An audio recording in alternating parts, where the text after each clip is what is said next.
Vibe blowing at the J, got the loud jumping at the pay. Everything I'm on slack. Everything I do is got the Benz jumping at the bay. Vibe blowing at my J, got the loud jumping at the pay. Everything I'm on slack. We've been with the Brazilians. This would be the first. They wild, I think. I'm innocent. Bro, you hear that guy?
What's going on, everybody? It is Coach Greg Adams back in here with another YouTube live stream. Shout out to the Coach Gang. And that's you. For being in here, being involved, and being active on this YouTube channel. Well, welcome back to the Wake Up Show, part of the Free Agent Lifestyle podcast here on the Free Agent Lifestyle channel. You in here with the Bruce Wayne. This is the King of Kings, the King of Content, and the Speaker of Truth. Yours truly, the Notorious One, a.k.a. Mr. Coachellini, better known as the Prognosticator, Coach Stradamus.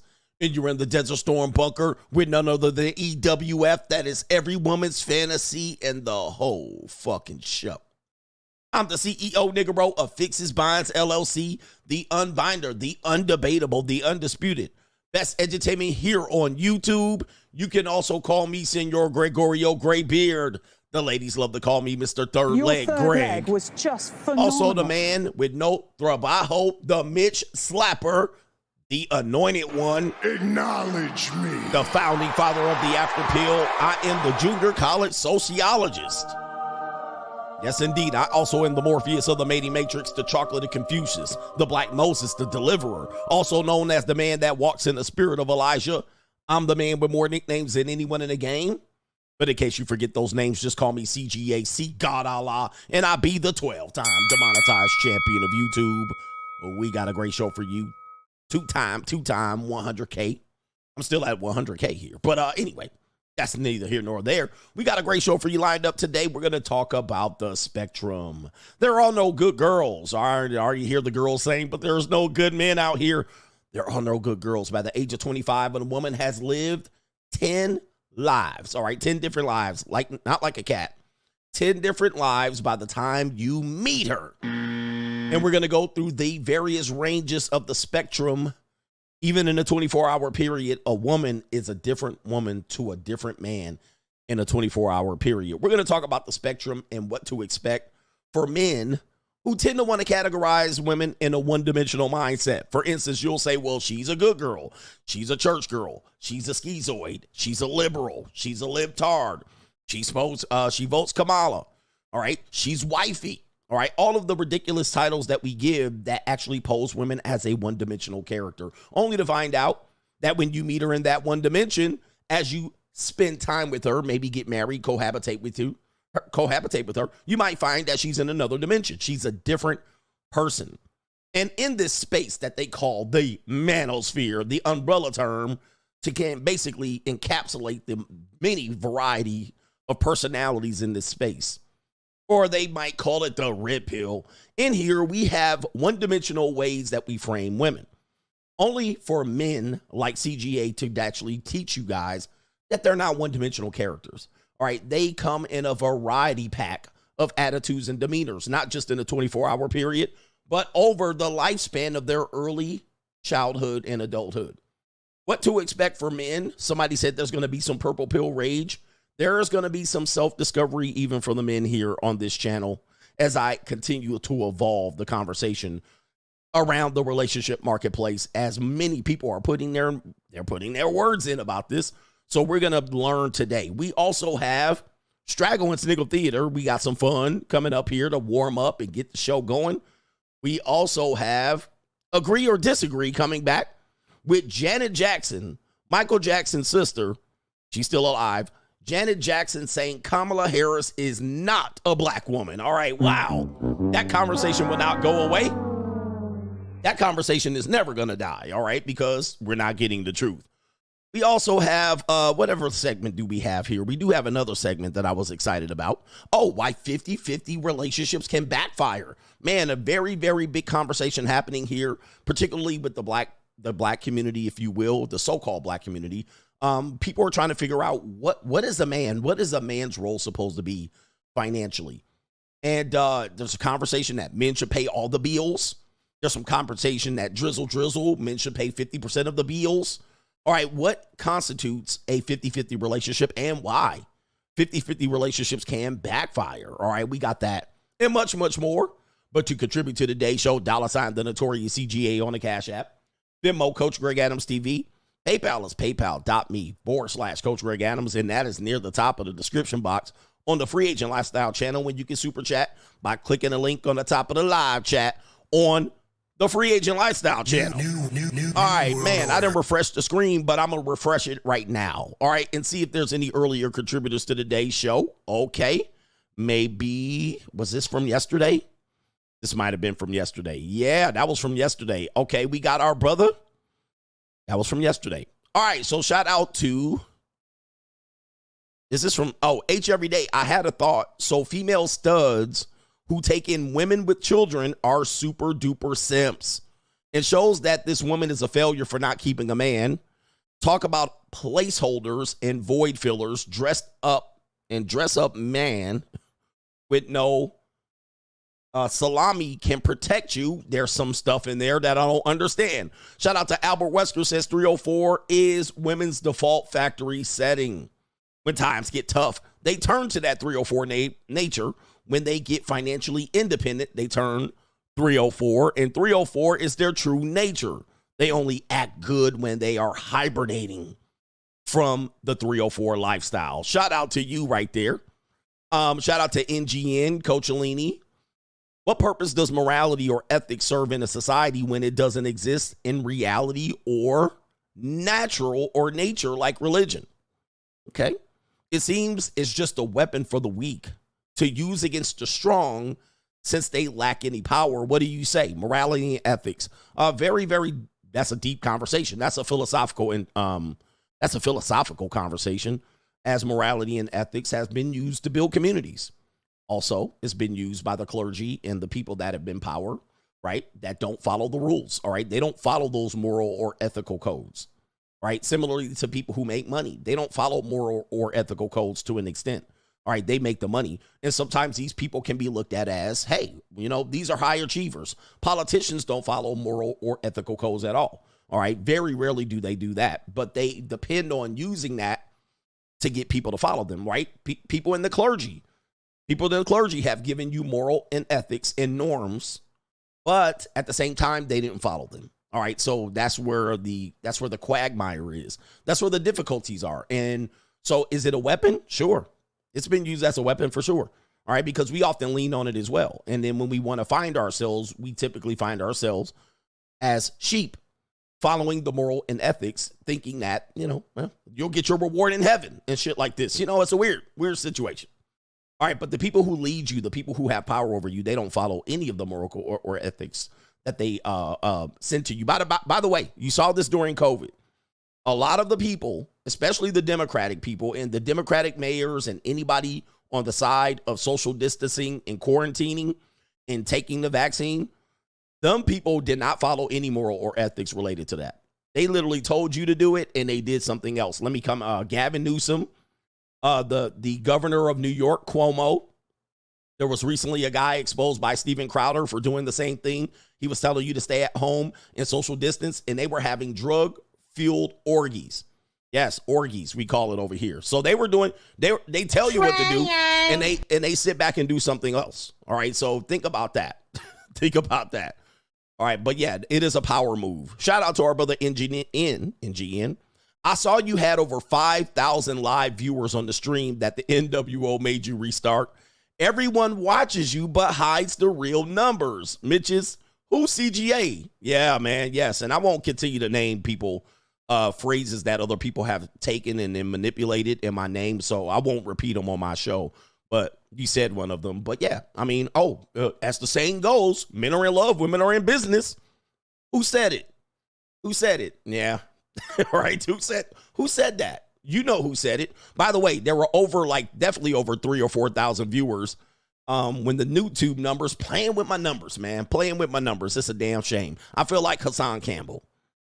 All right, we got our brother Monte that says, gun to your head, name 3 Ice Spice songs. I can't name one Ice Spice song. All right, and she looks slow to me. By the way, there was a picture circulating of Ice Spice without her, without her wig on. All right, she looked crazy, but I don't even know if that was her.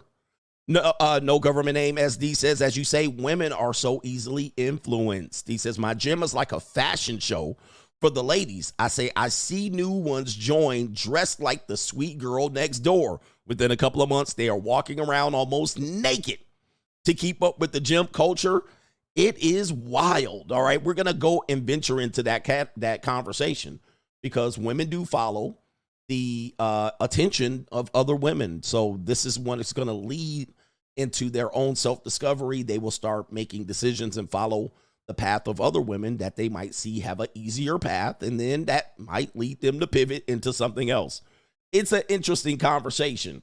We got 2 over on the pay pizzle, and we're going to start off to no government name. It says, the betas and the cucks are going to be mad with this title. They're going to be angry. All right, they're going to be angry at me. They're going to be like, CGA is at it again. He's talking about the women. All right, man, he's at it again. Shout out to the Yob Mob. Sizzle is in the building, and he says right here, thank you for the tough love and always inspiring me, coach. He says, your boy finally broke out of my shell and pumped out my first ever full-length YouTube video. Search Sizzle. Sis got Riz. That's a good title. He says, it's the first video. Nothing too crazy, but proud of it. Yob Mob, shout out to you, man. I'm going to look it up later on. All right, but I like that. I like that name. Creativity, man. Creativity. All right, I see you right there. Shout out to you. I'm gonna check it out later. But join the Money Mindset if you want some inspiration on becoming a content creator. I'm always trying to challenge myself. I don't want to ever be a lazy content creator. All right, I take this shit seriously. All right. Although, you know what I mean, I do have a lot of ideas that even the one-man band can't even do all the time. But I don't want to be lazy in my content creation. So I'm glad to see other people coming out of their shell with the content creation game, because it can be a good game, at least to get your information out there, right? Get some shit off your chest. All right, and then a couple more. JG, there is no such thing as 50-50. He says serious men's time gets more valuable over time. Women tend to burn out and fall apart mentally and physically. Yes. All right. And he says top 5 wrestlers of all time. Man, boy, you put me on the spot. All right. That's kind of out of the subject matter, so I ain't going to answer all of that. But I do have Tuesday coming up. We got some Gorditas that's about to be on your screen, and I got to set it up here. For some reason, my Gorditas aren't set up, so we're going to do it live. That's what we're going to do, because yesterday we did it live. We'll do it live. Okay. No. We'll do it live. Yeah.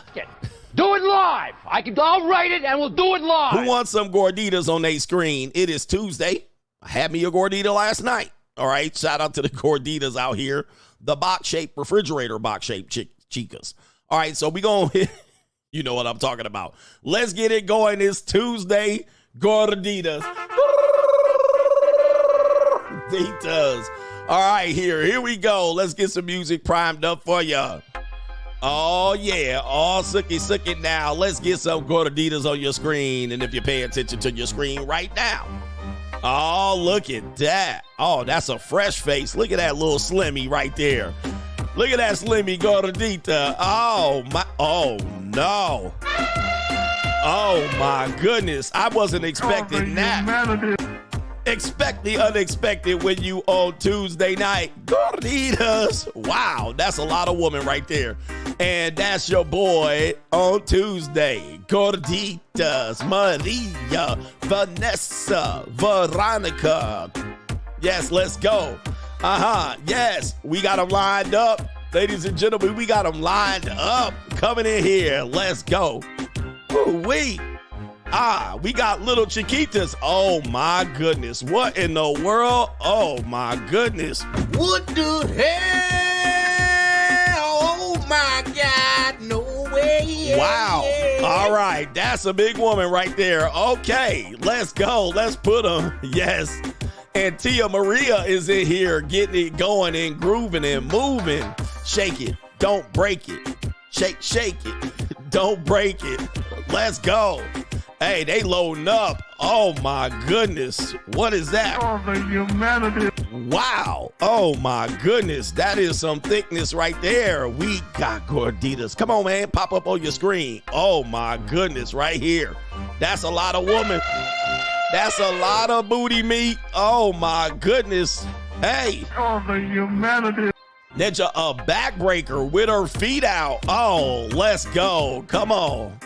Yeah, we got cankles and all of that, and bra fat and all of that. Look at them feet. Oh my goodness, that's some cankles right there, brothers. I'm gonna tell you right there. That's a true Gordita. Oh my goodness, look at this.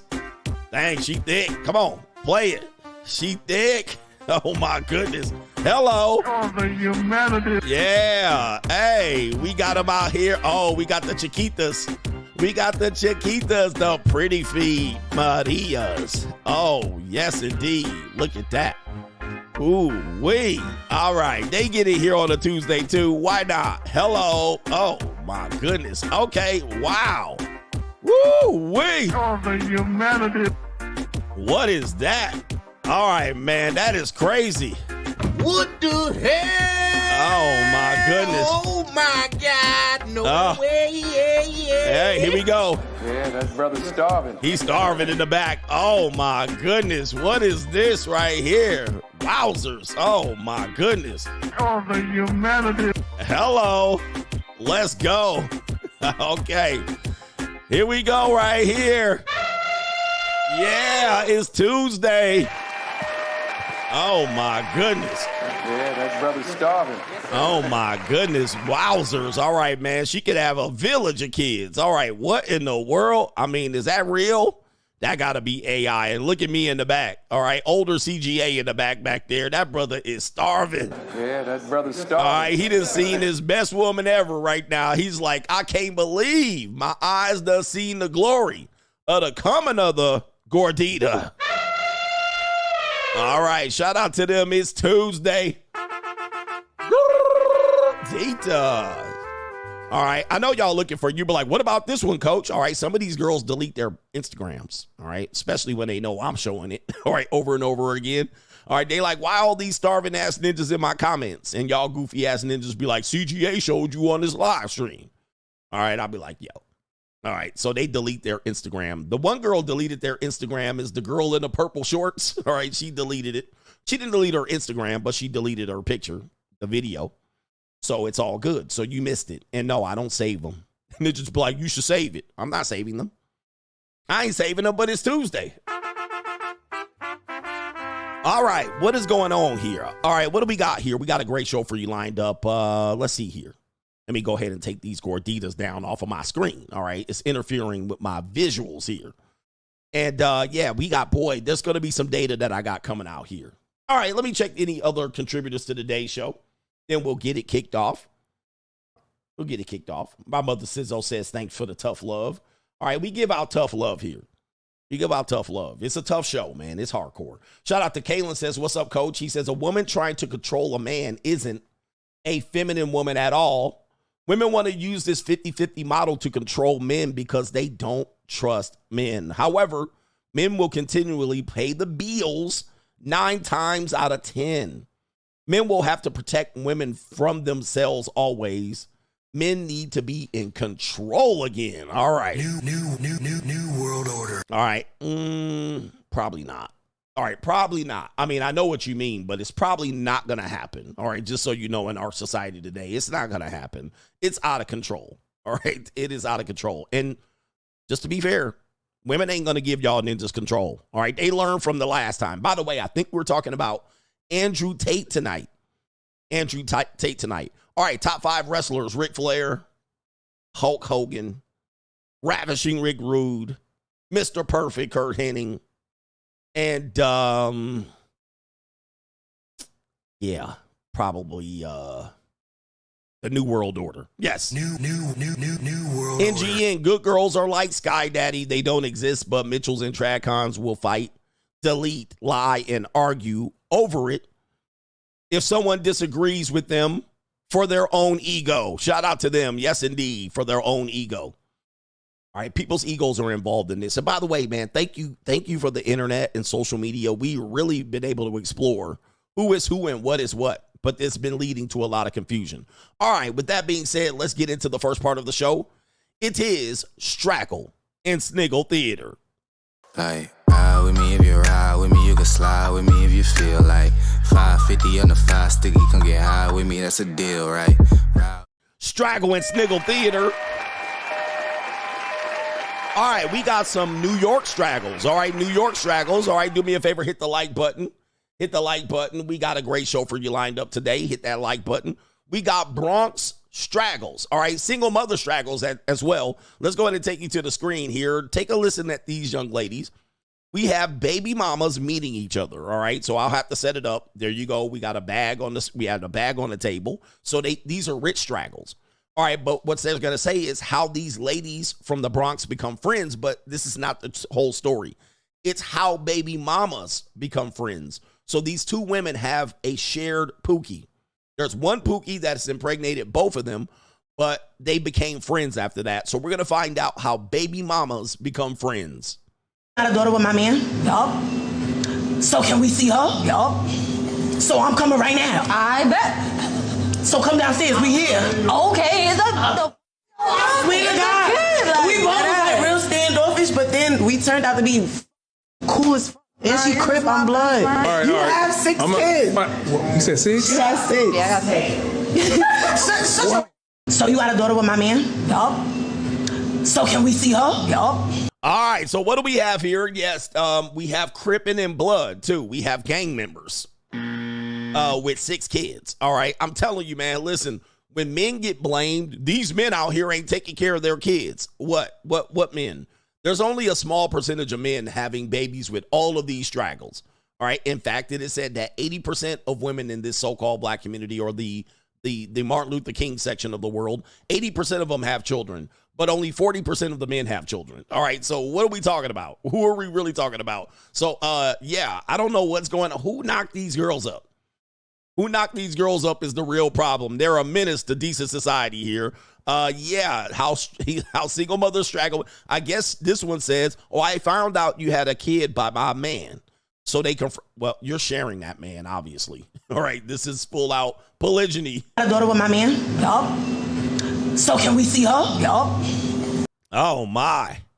Damn, who would, I don't know, man. So I'm coming right now. Like who having babies with these masculine ass men? I mean women. All right, who's boning these chicks? I bet. I mean, it's all pink on the inside. It's all pink. So come downstairs, we here. Okay, is that the... Swear to God, we both was like real standoffish, but then we turned out to be cool as fuck.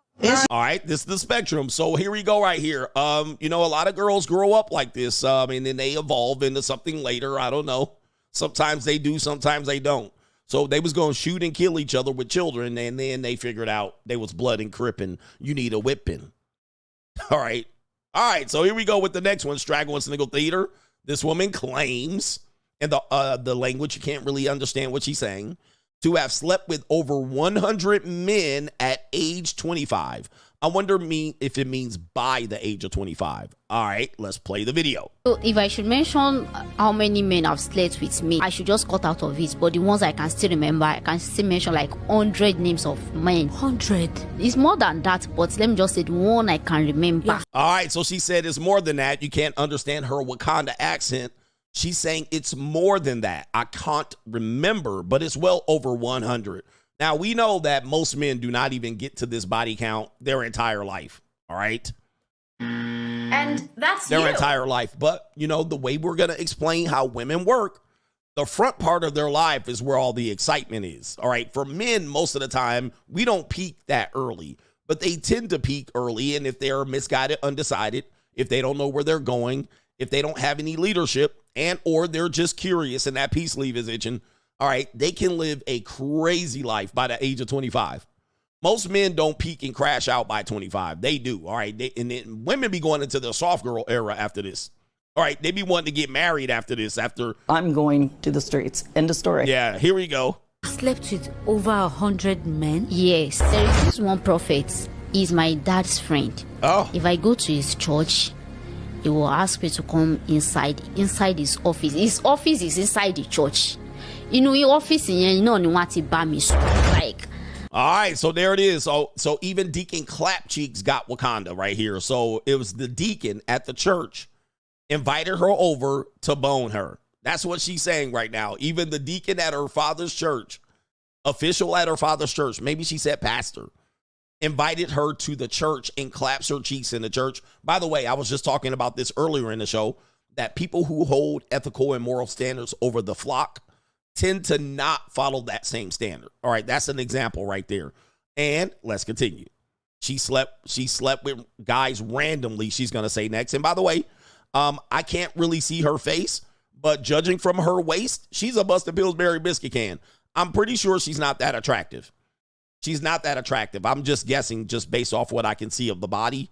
All right. She's not that attractive. This is not like this is a very highly attractive woman. So a lot of times men will just assume that if the woman is regular, maybe subpar in attraction, she's not getting sex opportunities, which does violate the rule of the spectrum. This is where men don't understand. Coach, she lying. Guys, most women are not that good looking. Okay. Most women are not that good looking. So yes, they will get boned too. And they tend to have to do this. They tend to have to do this because they're not that good looking. All right. So here we go. I sleep with guys randomly. And sometimes she's a nurse too. Sometimes I'm myself me my friend la bere ku ma pa so they send it to my bimi. Your mom. Yes. When I was 14, I happened to start having sex for money. All right. So this woman, tough conversations, guys. So when she was 14, she started having sex for money. And she mentioned something about her mother injecting her, maybe to die. I'm not sure what that meant. She switched the languages. But she started having sex for money at 14. So these are the things, the tough conversations that we have to have. And I'm going to have it with you guys here today. Let's continue. Immediately that thing happened, I didn't get myself again. I started working and I was telling people,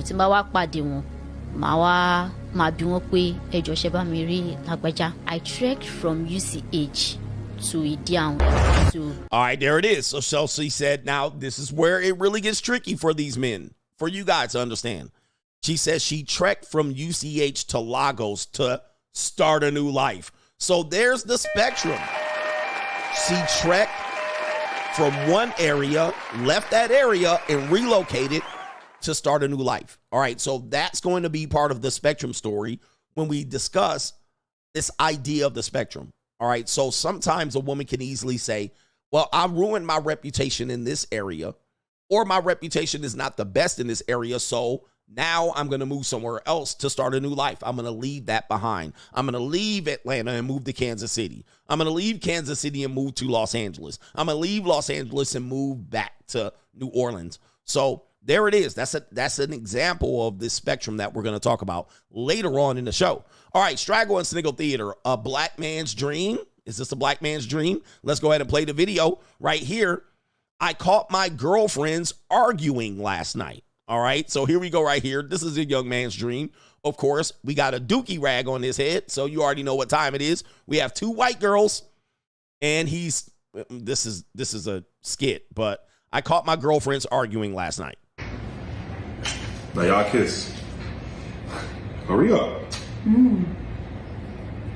Now you hurt her feelings.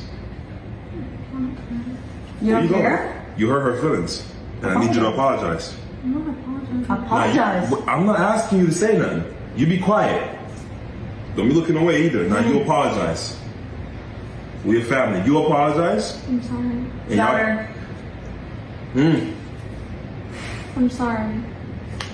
Y'all kiss and make up. No more arguing, all right? All right, yeah, definitely a black man's dream right here to get two white women that he has control and domineering and mastering. He seems to believe he's going to live this life his entire life until the girls wake up and grow out of it, or they persecute him or they sue him like Andrew Tate gets sued. We're going to talk about that later on in today's show.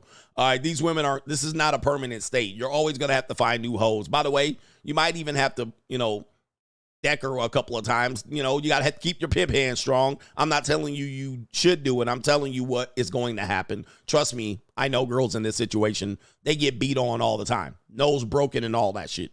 All right, this is asking for trouble, but of course, a lot of guys are like, I want to live that life, coach. When you're misguided and undecided, you think this is the life. I mean, hey, you can live it for a year or two. Go ahead. It's not going to be as good looking as this, but shout out to him. That is definitely a dream. All right, so yeah, get the OnlyFans out. We're going to talk about OnlyFans later. All right, Straggle and Sniggle Theater right here. Do we have what I think I see right here? Let's go ahead and pop this up on the screen. Take a look at this. What city is this, y'all? What city is this? This is a ninja, and he's filling up what looks to be like a Chrysler or a Dodge. And take a look what he's got. Speaking of two flatbacks. Big back. Big back. Yeah. All right, so we go from flatbacks to big backs. All right, so again, brothers definitely get misguided and undecided as to the direction they want to go in life, and they tend to do things like this. Let's go ahead and show you again. Name this city. Look at this orgy about to go on right here. Holy mackerel, I'm gonna tell you. What city is this? Look at this ninja. Hey man, the mouthpiece ninjas never fail to impress me. We have a mouthpiece ninja here with two flatbacks.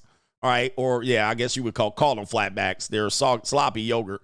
And then we got this. All right, what city? What city? I can tell the license plate right here, but my man is pimping. You know what? A lot of guys will be like, this is what I want, coach. I would like this right there. Boy, he got them, and they coming out with snacks, all right? I'm always hungry. All right, let's see what happens when they get in this car. All right, when they get in the car, that car going to lose all of the axle. Their tire pressure going to go crazy. All of these people big. Look, the car going to tip over. Oh, my goodness. I don't think there's one. They're going Gordita right there. Gordita. Is everybody fat in America? Is everybody fat in America? Everybody's fat. All right, yeah. All right, there. Who's the Mac? All right, look at this. I mean, I don't think there's a bed frame that can handle all of these people at one time. He's a big ninja himself. Pause. That's a big ninja himself. Oh, he gonna pump his gas. All right, he got two Strags going to the house. Look at that. Wow. Wide loads. All right, not my girl, coach. All right, them thighs is chafing in the middle. Yeah. Them thighs is chafing. Wowzers. Boy, oh boy. And they got sneaks on. Oh, my goodness. I bet you both of them girls are young. All right. You can't tell. Look at that. Wow. Unbelievable. Is everybody? Okay. Jesus. Is that a Buick? They still make Buicks? I didn't know they made Buick still. Is Buick still alive? I'm curious now. I always think of that. Let me see here. They do sell Buicks. All right. I've never seen a Buick. I don't know when the last time I seen a Buick. All right. Shout out to the people that have a Buick. Who has a Buick? All right. Anyway, I didn't realize they still sold them. All right. Here we go. Right here. We have another one. We have a woman getting ready for her courthouse wedding. All right. There we go right there. As I call this TPT. All right, that's the trailer park trash right here. So we have a woman trying on dresses for her courthouse wedding. All right, let's see what we got. Oh, yeah, the fupa print going crazy. Yeah, I don't think this is a good look right here. You might want to try something else. You look like a busted Pillsbury biscuit can. And, oh, my goodness. All right, who do you think she's marrying? Is she going to marry a black man? I got to see who she's marrying, bruh. All right, we got well over 1 million likes. All right, the comment section going crazy. And look at them cankles. Woo-wee. All right, yo. Oh, the black is a little slimming. The black does look a little tattoo on the back of the rib cage. I mean, the spine. Okay, that might be the one right there. This is definitely the one right here. All right, who do you think she's marrying? I'm going to pull it up here. I'm just curious myself. All right, yeah, I think that might be. Oh, there goes the mama. All right, there goes the mama. And that's a nice train right there. All right, her name is Juicy Body Goddess. Oh, my goodness. Oh, my Lord. Yikes. Okay, let me see what we got here. I'm going to just be curious as to see who she's marrying. Okay, well, okay, I see. That's just one person. I guess the whole page is full of Juicy Body Goddesses. I see. All right, which one of you nasty ninjas sent me this shit? All right, it's a bunch of overweight women getting wedding dresses and prom dresses. Yeah, they got a lot of them. All right, yo. Woo, wait, is everybody? Humanity. Yeah, I guess it's the store that caters to this particular. Is everybody in America overweight at this point? Is everybody in America overweight? I mean, what is going on, man? We are living, dude. You guys don't realize that the obesity issue is, we have an epidemic. It's past an epidemic. It's a pandemic at this point. I mean, people are just completely slobs out here. This is crazy. Slovenly, gluttony. All right, this is terrible. Straggle and Sniggle Theater. Last one. Joe Biden is at it again. You know Joe Biden is at it again, yo. Are you a freshman at the university?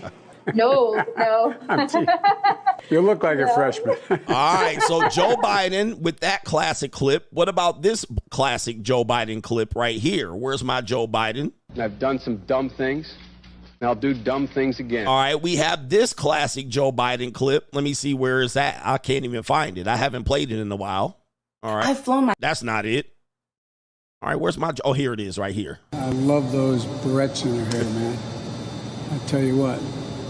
Look at her. She looks like she's 19 years old, sitting there with her, like a little lady with her legs crossed. All right, that's Joe Biden. Well, apparently, he's done with this whole president thing. He knows he's done. They pulled the soft coup on him. They basically did it, everything but the JFK head part. And Joe Biden, he's going to reveal himself in a variety of ways. This is allegedly Joe Biden, most recently at the White House. Let's listen to Joe.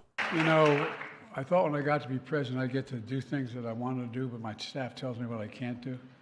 But I'm going to do it anyway. All the young women, young kids out there that are out there, come on up and do this one. Stand behind me. Come on. Oh, my goodness. Oh, the humanity. Joe, goodness. You guys know Joe like to sniff little girls, all right? That was his thing. You know, there's videos, and I used to show these videos back before the election of 2020. I used to show him sniffing girls.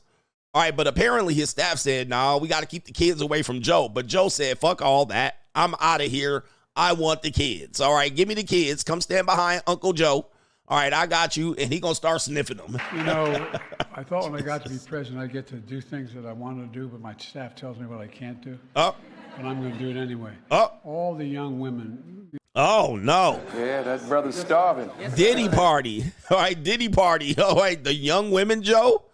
Chill out, Joe. Young kids out there. The young kids out there. Yeah, that brother's starving. And look at all the people's face back there. Look at all these women's faces back there. They're like, oh, no, don't do it, Joe. He going to come up. Are you a freshman at the university? No. You look like a freshman. All right, they looking at Joe like, oh, my God, he crashing out. All right, he crashing out. Out there. Come on up and do this one. Stand behind me. Oh, stand behind me when you do this. All right. What do you mean? Jump in the shower with you? Allegations of, people jumping in the shower with you, little girls. It's been that. Joe. All right. There's Joe. For the people that didn't know, Yeah, Joe Biden used to be after it, man. Let me see here. Let me see if I can pull this up real quick. Yeah, I used to show this back in the day, but here we go right here. Oh, man. Oh, they got rid of all the videos. Oh, here we go. Oh, yeah, they got rid of all the videos. And they're defending his actions here. There's a picture right there. Yeah, that girl was like, Oh, the humanity. all right, she's like, this ain't it, bruh. All right, this ain't it. Who is this guy? All right, who is this old man? All right, following me. He was grabbing her by the arm and all that. All right, he was out here. Look, this is it right here. Some encouragement. All right, let me turn down the volume. Look at your boy. All right, they're like, yeah, it's okay. Look, she is like ready to get out of there. She ready to crawl out of her skin, and the mama's watching it. Look at the mom. The mom had to tap him on the shoulder and be like, bruh, Joe, can't you see she's scared? All right, look, she kissing. Oh my God, she want to run. And look at this lady over here. She just ignoring it. See, this is what we have to understand. She just ignoring it. Everybody sees it. That's why they don't let little girls on the stage with Joe Biden. All right, look at the mom. Like, okay, nigga, that's my daughter. You gonna do this in front of me like Diddy? This ain't a Diddy party. All right, this ain't a Diddy party. And look at Joe looking ass ninja like this. Are you a freshman at the university? No.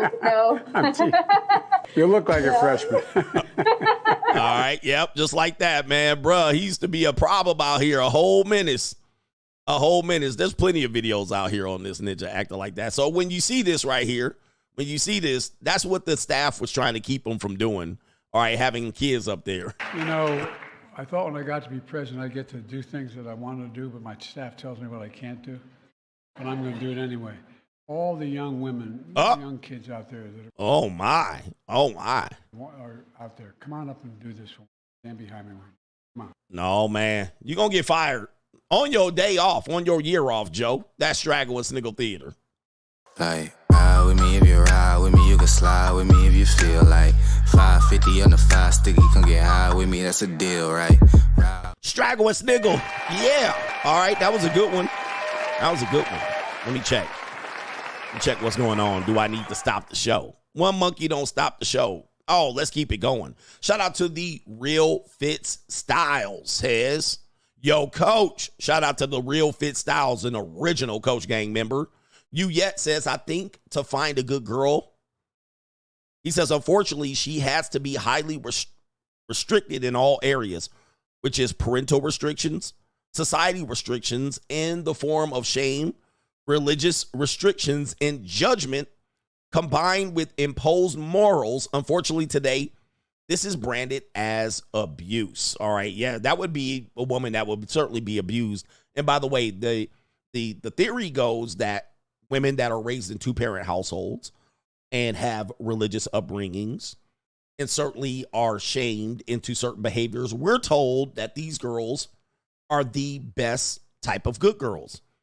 But this is not always the case, all right? Sometimes these girls rebel hardcore, and they rebel first chance they get away from that. So when they go to college, these are the women running up high body counts, and in weeks, they could run up high body counts. So in our mind, again, men are one-dimensional thinkers, so we think that, okay, problem, solution. We're problem solvers. So we see a problem, and we have a solution for it. And we simply go really above and beyond to solve it. And we typically take the most, the most aggressive way to solve the problem. But then we think, okay, now if I put them in this situation, then they're going to be good. They're going to be better off. Well, that's not always the case. All right. Sometimes. And then sometimes even our solutions are considered controlling, restrictive, and abusive. But, I can't talk ourselves out of it. That's what we do. That's how we solve shit. But today, nah, man, we just live in too many highly populated areas where people can do dirt all by day lonely. Restricting girls, keeping them in the house. All right, these people are going to be maybe have some social issues, maybe become highly introverted and weird and awkward and stuff like this. But nah, I don't think that's going to work. That's not going to help us in this situation. All right. All right. I saw an interesting message in there. Abel says, what people commonly called fate is, as a general rule, nothing but their own stupid and foolish conduct. That is author Schopenhauer, and he's also had some other great quotes. But yes, we all have our decision making that leads us to fate. Dumb decisions. JC, the original. Coach, I have a 12-year-old and I'm afraid that she will turn like these women because my ex is grooming her to be a feminist and pursue high education and marry at 30. Be careful who you procreate with, gentlemen. Be careful who you procreate with. A lot of you guys, man, I'm telling you, man, you guys have this idea that the father knows best and you're going to just be able to reign authority over your children. Here in America, that's not how it works. And it certainly wasn't the case with me. You guys got to realize a lot of women have the software of feminism downloaded into their normal everyday life. We want women to be the women we want, right? We want women to be focused on us, like us, you know, on our program. And this is what you desire. Many men try to sell men on this too. All right, you get a woman, she's going to have to be under you and your authority and grow under you, and you can start businesses. And there's very few women that are like that right now. So the idea that you have your daughter, she's 12 years old, at the age I always warn you at, right at 12. 8 to 12 is where you really need to put your program into your daughter. Like, it's not going to be some sit down, this is how it's going to work. You need to be trying to guide her from 8 to 12 because their lives start at 13. I don't care what none of y'all say. Their lives don't start at 25. Their lives start at 13. All right. Many movies have addressed this. So right about that 13 is where you are right now, but your wife is doing what? Counter programming. This is what YouTube does to programs that they don't like my program. They say I only have 1,700 people in here. Well, we know there's over 3,000 people in here. We know this.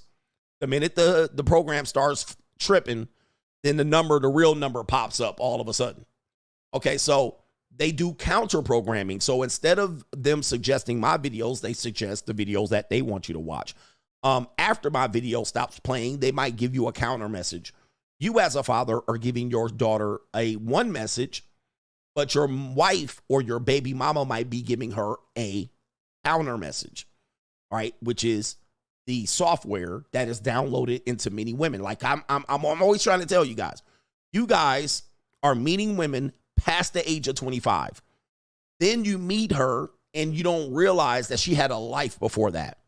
A very wild, chaotic life before she met you. Now, ladies, I know you're going to say men too. Men do not have a wild, chaotic life by the age of 25. And we're going to show you this later on with some examples. Most men's lives are incredibly boring by 25. With some things here and there, some blips, some men, Pookies. I don't do not compare us to Pookie, but we'll talk about the Pookies. Pookie has a wild ass life. He got jumped in the gang at 14. He got stabbed. He got arrested, went to the juvenile detention center. All right, yeah, these guys have a wild, strange lives. Most guys by 25 are completely boring. They didn't peak. Most men ain't getting no pussy by 25. All right, maybe 1 or 2 pieces of pussy, and they got lucky that day. All right, the woman was whatever she was. So, and that woman probably regrets giving that guy sex. Most guys live a very incredibly boring life by 25. Most women live a wild, chaotic life by 25. That's why we say they live 9 to 10 lives by 25. All right, most men really don't venture out and get wild until later in life, if they do at all. All right, but not all of us are Pookies. Pookies are of the minimal. That's the rare guy. And any guy that says this, oh man, when I was in high school, when I was in college, them then just peaked out. All right, so I always want you to be aware as a man, these men peaked out already. That was the best time of their lives. All right, when they was in college, joining the frat and stomping the yard, and when they was in high school and they played 8-man football. All right, and they was the man scoring 5 touchdowns a year. With that being said, you got to watch out how women live their lives. And of course, if you have counter messaging, which can even be in your own household, even through your own co-parent, women will be getting counter messages, and this can lead to a lot of confusion and disorientation for the women. So I'm looking out for the best interest of the gentleman here, because many men want kids and families and stuff like that, but it's not easy. Oh, by the way, they will get counter messages on their TikTok and also from their school, their education, right? Whoever's teaching them, they might find a female mentor, because women tend to bond with other women. Men tend to bond with men. They might get a woman that they look up to. It might be a fictitious character on television. Like, you can name them: Samantha on Sex and the City, the girl on any other girls on Living Single, the one Kim Fields played with the wig. All right, there's a lot of the girl Rue McClanahan on Golden Girls. All right, and I know I'm dating myself. Any of the Gilmore Girl bitches. All right, so whoever it is, any of the girls on Charmed. All right, women will find a character and then they'll try to use an alter ego to become that character. Guys, men typically don't do that. And if we do, all right, it's normally like a superhero. Like, ninjas will be like Super Saiyan. What's the ninja name? Anyway, I can't even think of the guy in anime. You guys know who it is. You have a wrestler, Stone Cold Steve Austin, The Rock. Ninjas be trying to be Superman. Ninjas be trying to be a Pokemon character. Goku. Ninjas be trying to be Goku. All right. Like, ninjas be trying to be some wild fictional shit. Like some crazy superhero. The Hulk, Iron Man, Andrew Tate. Like, that's what men desire to be in their mind. You know what I mean? Men have a theme song in their head. He-Man. Men have a theme song that they walk around in their head. Like, you know what I mean? Like, they're like a guy. They're like a wild man coming out to Metallica music. Like, in their head. This is how guys, they just want to be Blade and V for Vendetta. Like, guys are going to be crazy off some weird fictional character shit. A Yu-Gi-Oh! All right, anyway. The Bruce Wayne of this ish. Yes, indeed. New world order. Or Thanos. Ninjas want to be Thanos. So men typically take a fictional character. Typically doesn't center around women. It can at some particular point, maybe when he's in late college or something like that. He wants to be Dan Bilzerian or some Hugh Hefner. All right. Yu-Gi-Oh! All right. But anyway, with that being said, that's how things work. But women tend to work in the different way. They'll take a fictional character, and it's normally like an empowered woman. Coco Chanel, who was she was a sugar baby for the Nazis. You know, the Nazis. She was a sugar baby for German Nazis. All right, but she built an empire. All right, so it often centers around a woman that's rebellious, because normal, quiet women don't make history. Rebellious women make history. So the woman wants to be rebellious. But it often centers around a woman that's a hoe. All right, you know, it's some hoe shit, right? Back in the backstory of that woman, she was selling pussy. All right, every now and then, goofy ninjas try to be pimps, which I don't understand. I'm trying to talk ninjas out of pimp lifestyle. Please don't follow that. All right, there's no dental plan for pimps. All right, pimps don't end up with all their teeth. All right, please don't be a pimp. All right, this is not the angle. All right, we do have a couple more support systems in here. Shout out to Colgate Coach. I didn't know Kamala had something to do with Michael Jackson's cases back in the day. Whoops. New world order.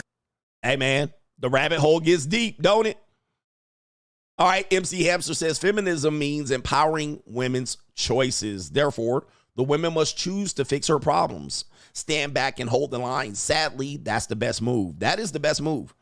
Right, MC Hamster, you're absolutely right. A lot of guys want to solve the problems. All right, I'm not a problem solver for society. This society, as it existed prior to maybe 1999, it's not that anymore. All right, so that's my solution for men, is to find ways to realize that that ship has sailed. So we're not going back to that type.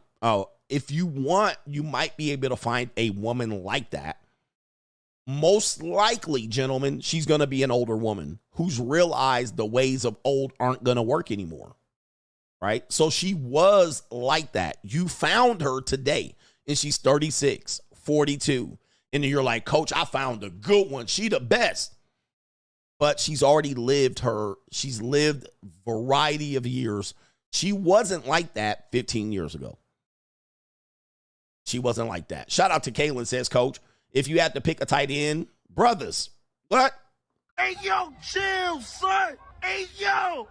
He says Kelsey or Kittles. It's Kelsey. All right, so anyway, why we asking these questions during the show? I'm trying to get through the show. I appreciate you, Caitlin. All right, getting back to the show, we have agree or disagree. Is that true? Agree or disagree early on with CGA. All right, we're going to start with this woman out here. This woman has been ridiculed on Al Gore's internet all week. And apparently somebody's recording her with some sunglasses, and she doesn't know it. All right, so you can wear some glasses or sunglasses with a camera in it. I should know I have a pair. All right, and basically you can talk to women, cold approach them, and then you can record your interaction. All right, so this woman has been recorded at a beach. Somebody's cold approaching her. However, she reveals early on that she's married. But she does continue to talk to the guy and share some information and even say, hey, you're attractive. I think you're attractive. Agree or disagree? Do you think as a married woman, she was wrong for this interaction? All right, so let's play the video. Excuse me, do you speak English? Yes. Yo, you're very sexy. What's your name? Oh, thanks. Taylor. Taylor, can I get your number? No, I'm married. Why? Why? I did all that for nothing? No, I'm sure. Listen. Look at this. Listen, you're very attractive. Really? No. Yeah. Thank you. Yeah, you're very hot. I thought we could make beautiful babies together. We could. Maybe in Wait, another wait. Do you have a boyfriend, I'm assuming? I have a husband. Oh, my God. Oh, okay. Right? No. Congrats. No worries. Do your Listen, thing. There are lots I think of it's women over. on this beach that are they quality. Shit. I'm serious. Are you from here? No, I'm from DC. I mean, yeah, originally I'm in Miami, but. Damn. I mean, like, this is going to sound strong, but you're sexy. Thank you. Take it as a compliment. Yeah. I appreciate it. You're very beautiful. I wish you the best of luck in your marriage. Oh, thanks. But, Yeah, listen, you're gonna. Where are you from originally? DC? No, so I was born here in Miami. And I moved all over, but now I'm in DC. Oh. Yeah, how about you? I'm from LA, actually. Really? But I live out here. I go back and forth a lot. Nice. You know, it's a lot of back and forth. Yeah. It's just super fucking humid here, you know? Dude, so my parents were in San Diego for a while. And Yeah, that's where I'm from. Oh, really? But I moved to LA, yeah. Then I moved here. Yeah, I don't blame you. I love this place. I was out in San Diego, like the Encinitas. All right, so, man, the comment section of this video is going crazy. Do you think she's wrong for this interaction? All right, go ahead and vote on this one. Vote on the poll if you think, like, if this was your wife and maybe you were at the beach with her and you found this to be her interaction with another man, very complimentary of each other, right? I think she was going to say something else and he cut her off. I'm going to show you right here. He was about to get them guts right here. Because she's showing teeth. Niggas always gotta show they teeth. All right. She's showing teeth. So let me show you something right here. She was about to give up the guts right here. I think she was about to open up the door because the door was opened up. Listen to this. You're very beautiful. I wish you the best of luck in your marriage. Oh, thanks. Right there. But, listen. You're gonna. Where are you from originally? That right there. Because he broke the touch barrier. She was about to fold right there. And so he had given her like a couple of beauty compliments right here. And she was about to fold right here. Listen to this. Look. Yeah, originally I'm in Miami, but. Damn. I mean, like, this is going to sound strong, but you're sexy. Thank you. All right. So the sexy comment, I think that got her, that broke her. Typically married women are easy targets because, you know, they tend to tune out the husband after a while. But she looking like a whole muskrat. But listen to this. Take it as a compliment. Yeah. I appreciate it. You're very beautiful. All right, so you're sexy, you're very beautiful. Now he's going to give her a handshake and a hug. I wish you the best of luck in your marriage. Right there, I wish you the best of luck in your marriage. This is a dirty Mac move, but listen to this. Oh, thanks.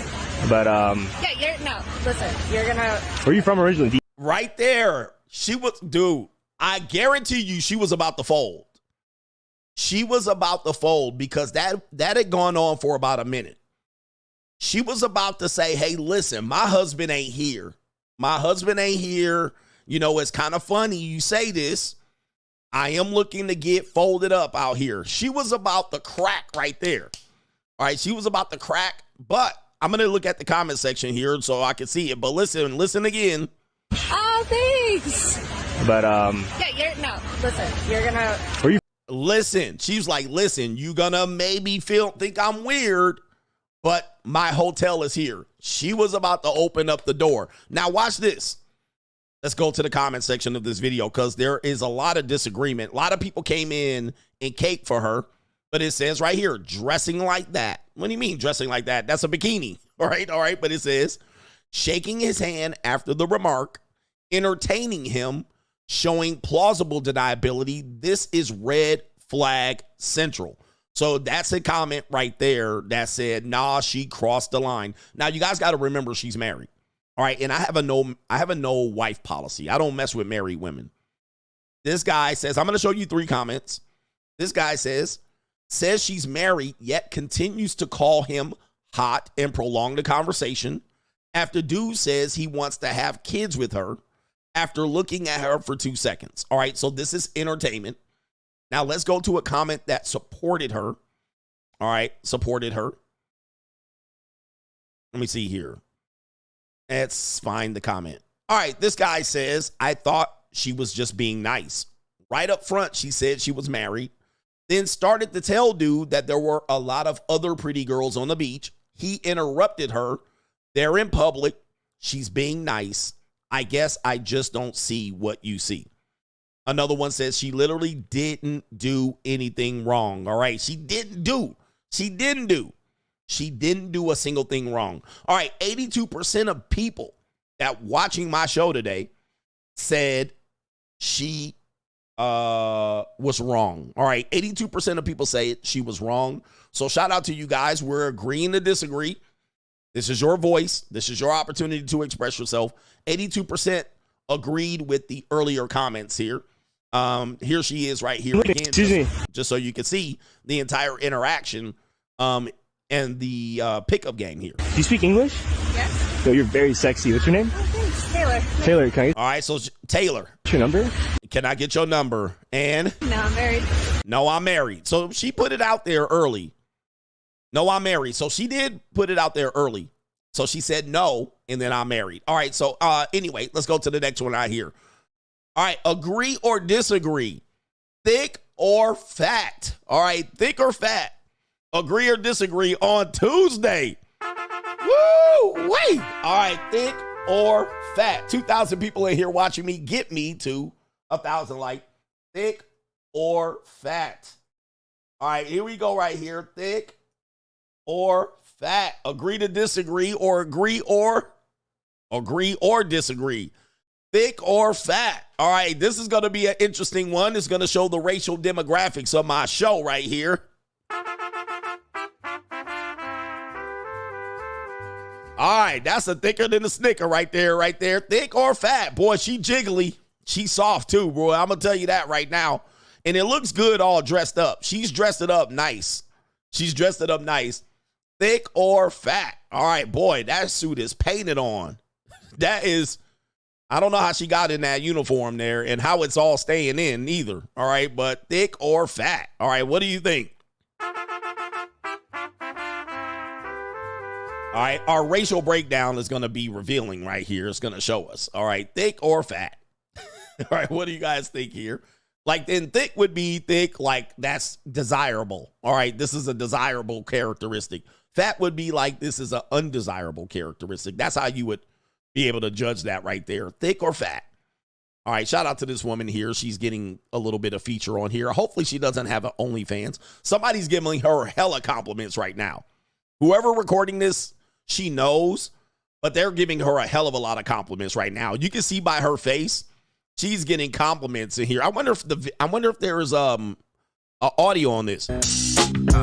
Oh no, there's just music. All right, there's just music. All right, so she's getting hella compliments. You can tell by that smile. Thick or fat? All right, that's going to be the next one there. All right, we got almost 70% saying thick. All right, not fat. All right, shout out to you guys right there. Thick or fat? How many more do we have here? Okay, we got 4 more videos.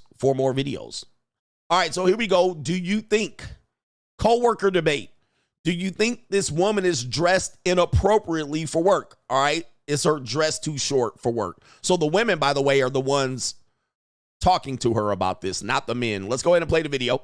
To who? This is professional. No.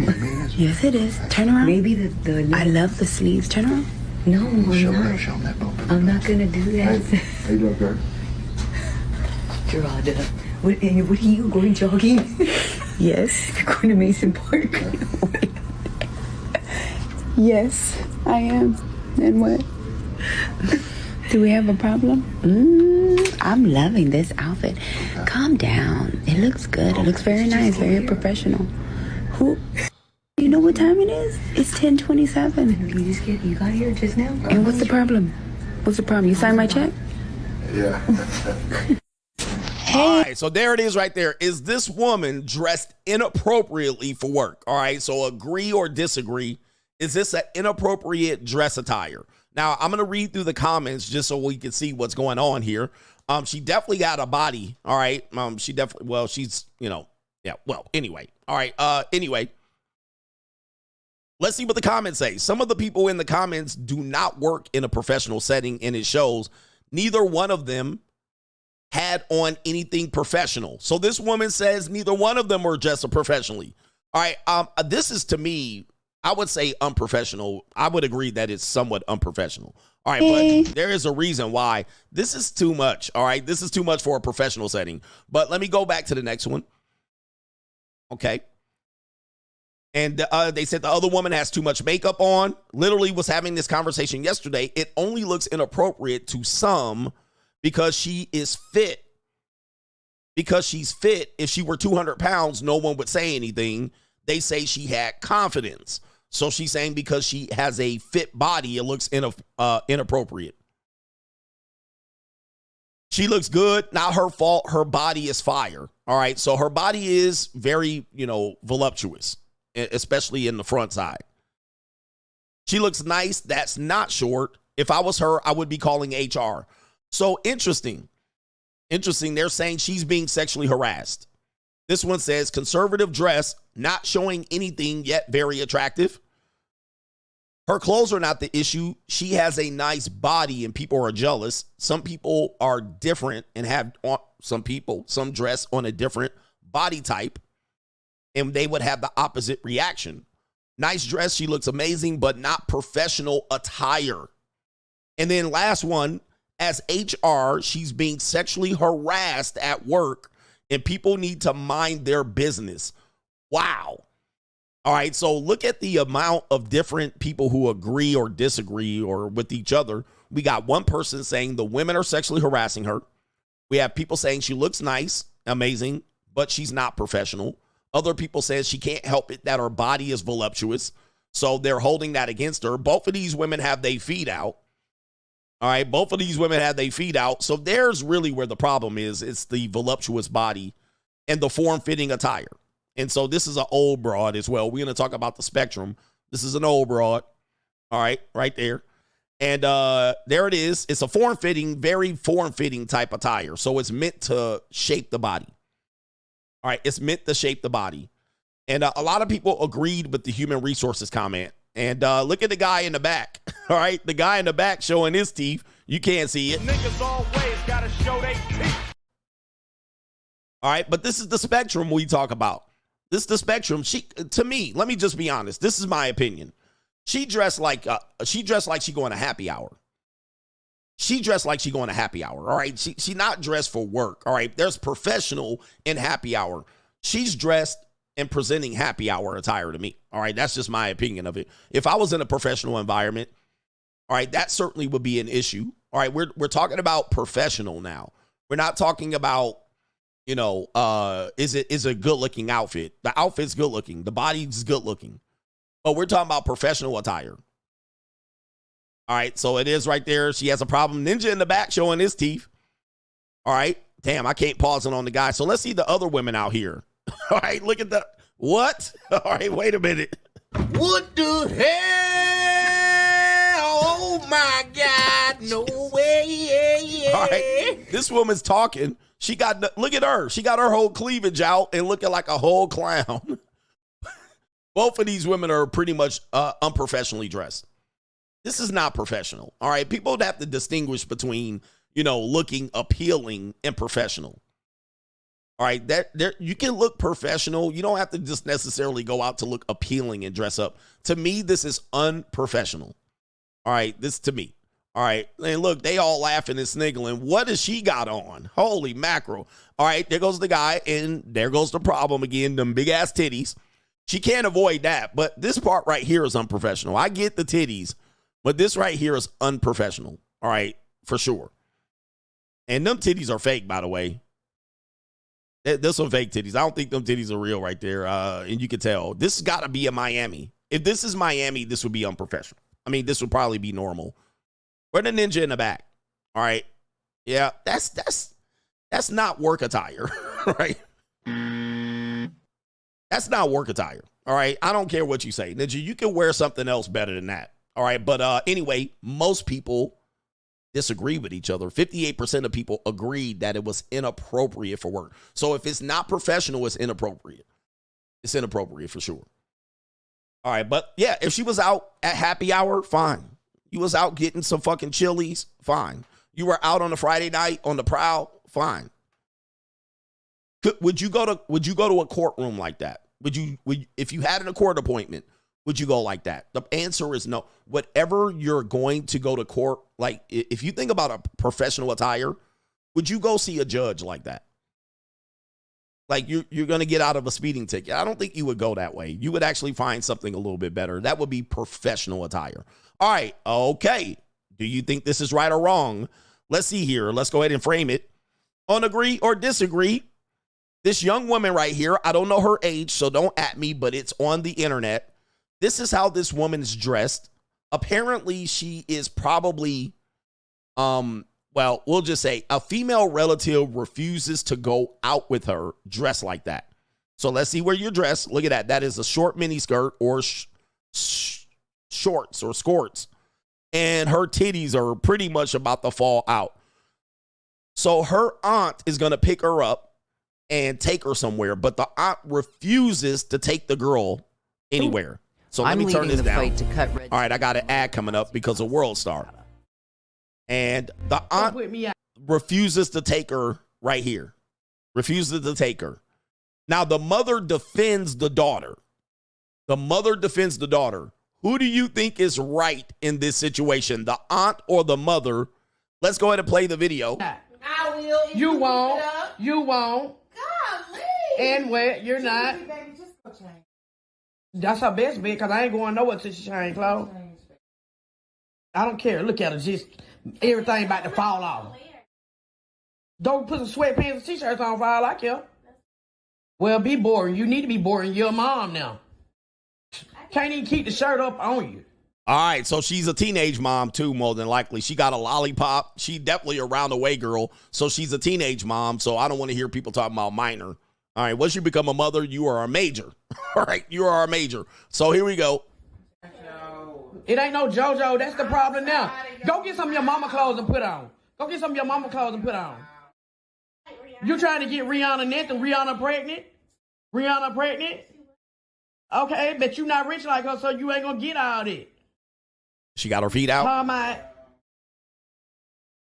Not going where? All right, there you go right there. So I don't want to hear about she a minor, coach. This girl's going out exposing herself right there. No, you need to, baby, look. Come on. What is you going to do? What is you going to say to her? No change.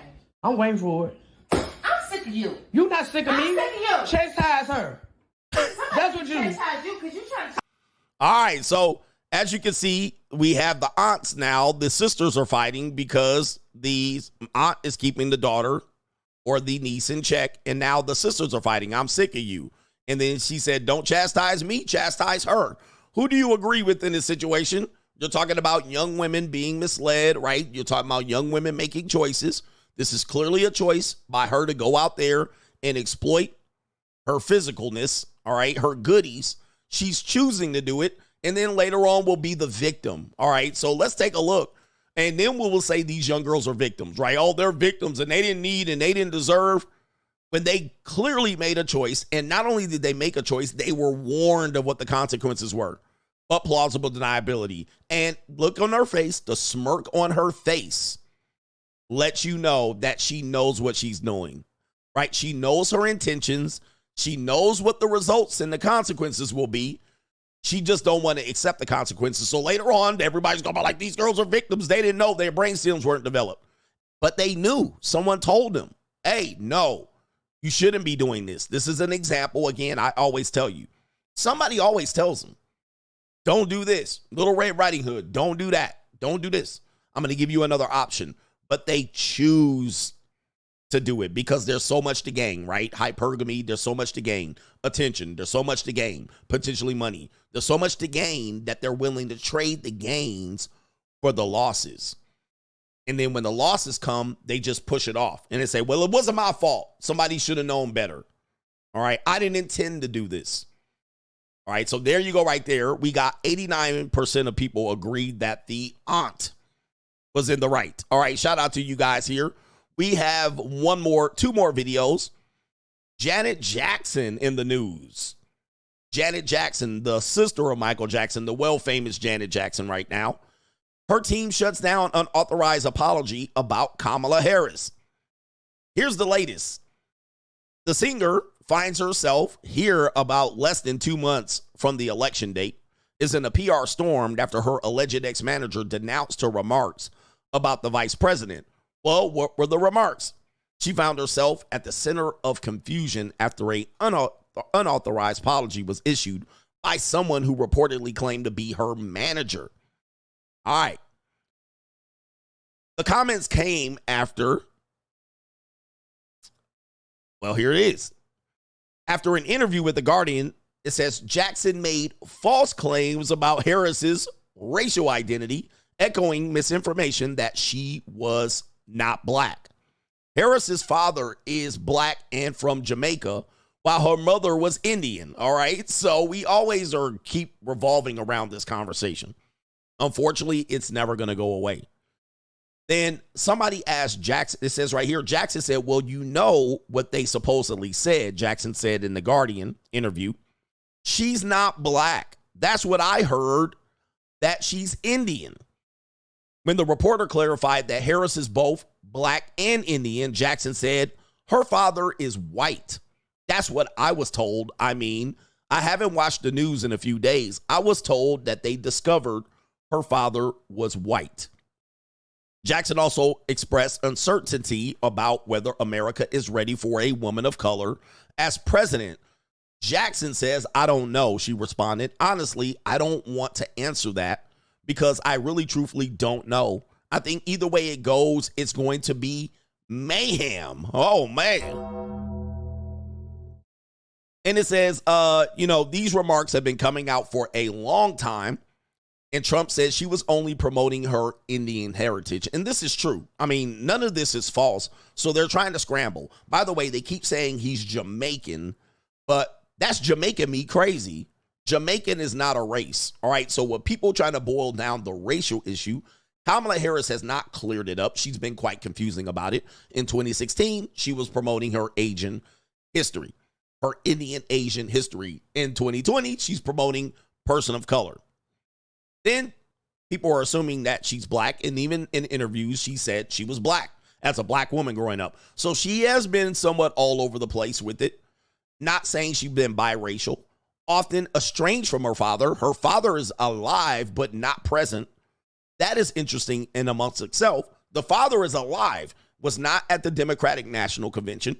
He has not appeared with her in public. He has denounced some of her ridiculous statements, including her trying to portray herself as black. Yes, he's denounced those things. And yet people are often talking about him being Jamaican as a proof of him being black. Now, even Janet Jackson is going wild and said, no, he's actually white. Now, if this could all be cleaned up, if we would address it directly, but we haven't, which is causing the confusion. Kamala hasn't addressed it directly. She's avoided it, tap danced around it twice, even at the debate, tap danced around it. And then the father is not president.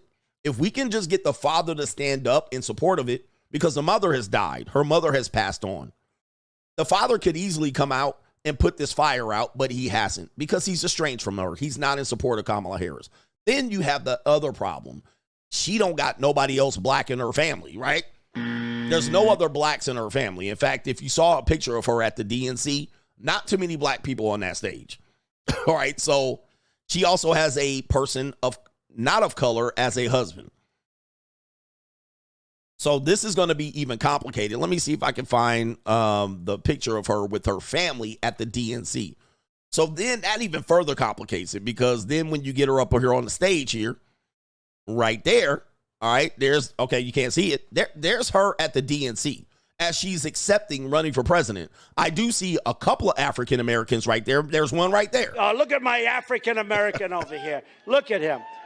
Are you the greatest? You know what I'm talking about? So Willie Brown has even said, yep, he spanked some brown punani. All right, so Willie Brown seems to think she's always addressed herself and portrayed herself as a black woman. Even people saying she was in a black sorority. That don't mean you black. All right, so this is where the problem is. So agree or disagree. Time for you to weigh in on this one. Is Janet Jackson right? All right, is she right about Kamala? Let's see here. Is Janet Jackson right about Kamala Harris? Go ahead and vote on that one. We do have one more video. All right, one more video. Where's this going? Okay. Is this part of agree, disagree?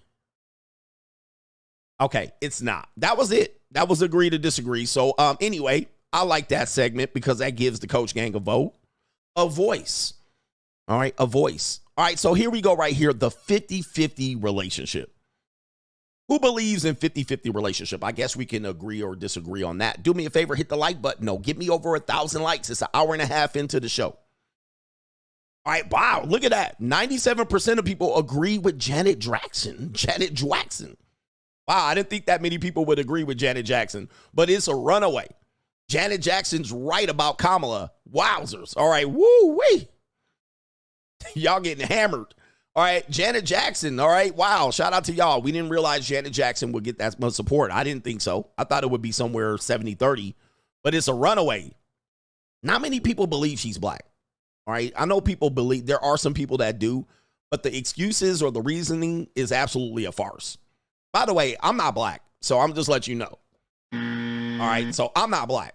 So Kamala can say she black, but I just basically, I always vehemently, like the last 10 years, I vehemently disagree with me being black. I don't understand why people keep harping on it. All right, all of the things that make you black, I certainly don't fit that characteristic at all. Right? Now, if that's what y'all want to run with, because y'all letting Kamala Harris be black, I'm like, shit. All right, I don't even know what black is at this point.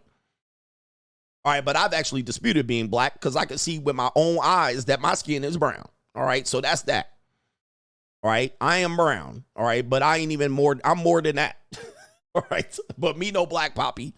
But if y'all letting Kamala Harris be black, shit, well, anything counts, ninja. All right. I'm not white, nor red, nor black. I'm brown from the Boogie Down Productions, of course. All right, but yes, indeed. Shout out to y'all, ninjas. Look at my African American over here. Look at him. Are you the greatest? You know what I'm talking about? All right, yeah, man. I don't know. And some of the things that they measure black on, it's like white supremacist ideology. It's like completely a white supremacist ideology. They're like, well, if you got a quart of blood, if you got 1 quart of black blood, you are black. You know what I mean? That's like white supremacist mindset. Like, why would you even qualify that? Negroes is out here quoting white supremacy and making people black. You guys know that quart of blood or that drop of blood was used to regulate you to the lesser class, to slave culture, right? You cannot elevate to the higher class using that same white supremacist logic. Ninjas, you plantation ninjas be out here driving me crazy with this. Are we upholding white supremacy or trying to get rid of it? Right? Are we trying to get rid of it? Or are we just holding it up when it's an advantage for us? But that mindset kept people out of the house, out of the big house. It kept you from, it kept you into laws that only affected you. It prevented you from being a 100% human being instead of a 3/5 human being. That one drop rule was used against black people. But now we're upholding it to get a half black, maybe a quarter black into the White House. Like, it's weird, bro. Like, what is it? Y'all white supremacy culture is crazy. All right, you guys like the white man, don't y'all? But anyway, like, that was used against you, the one drop rule. It wasn't used for your benefit. All right, but anyway, I guess you're going to use it against them. You're going to show them. All right, anyway. She has no ninja in her. None. She got no black in her. There's no black. She's not black with me. Not at all. All right, in that case, I'm not black. All right, if she's black, I'm not black. All right, that's my official statement. Let's continue here. All right, let's continue here. 50-50 relationships. I tell you all the time, there's a problem with people that want 50-50 relationships, but there's also a problem because men tend to be getting used out here. So there's a lot of people, there's a counterculture of people that want men to be 100% providers, right? There are some women that want men to be providers. And there are some women out here that want 50-50 relationships, AKA partnerships. Now, there's no real good solution to this because I know 50-50 relationships are not really 50-50. They're somewhat 70-30. But people will say, I'll split the bills, I'll do these things, right? But what happens is it gets taken advantage of because even the man still has to follow the traditional mindset of buying gifts, engagement rings, and shit like this. There's a guy breaking this down on the internet. His name is Chase. Is it Chase Green? We're going to play a video by him. And he's trying to show that culture, American culture in general, and specifically black culture, has the provider mindset wrong. Okay, so this goes along with the drizzle. I love all of these conversations, by the way. You don't have to agree with it, but I like the conversations. This is the gentleman here. I think he's Chase Green. This says right here, black men are not providers. All right, so here we go. He's going to go and show, anecdotally, other cultures do not have the man paying all the bills. All right, so let's go ahead and play the video right here. When I see comments like this, I be like, damn, it's a lot of black women really believe that no other culture splits finances. It's crazy. Then I'll be like, I wonder, did they ever speak to anybody else of any other culture? Do they even know other cultures? But you know what? Today, I got you. Like, I like to do 50-50. So, like, kind of just do it together. What about at dinner?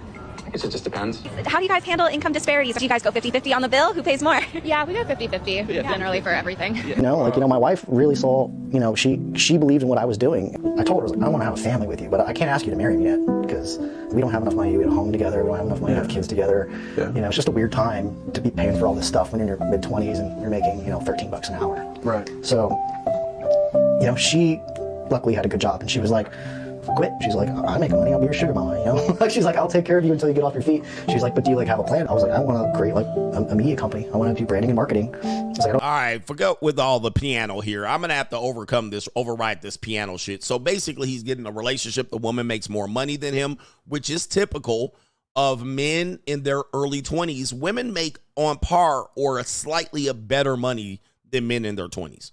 All right, so this makes the conversation a little complicated because women in their 20s and their early 30s want men to get it together, right? These men need to get it together, but most men's income is on par or less than when they're in their teens, 20s, and 30s. Men do not shoot past women until that 30, 33, 34-year age. Then they shoot past them significantly by 40 and 50. So the pay gap is not really true, especially of younger age people. So he was just highlighting that women tend to make more than men, slightly more than men in their mid-20s and late 20s.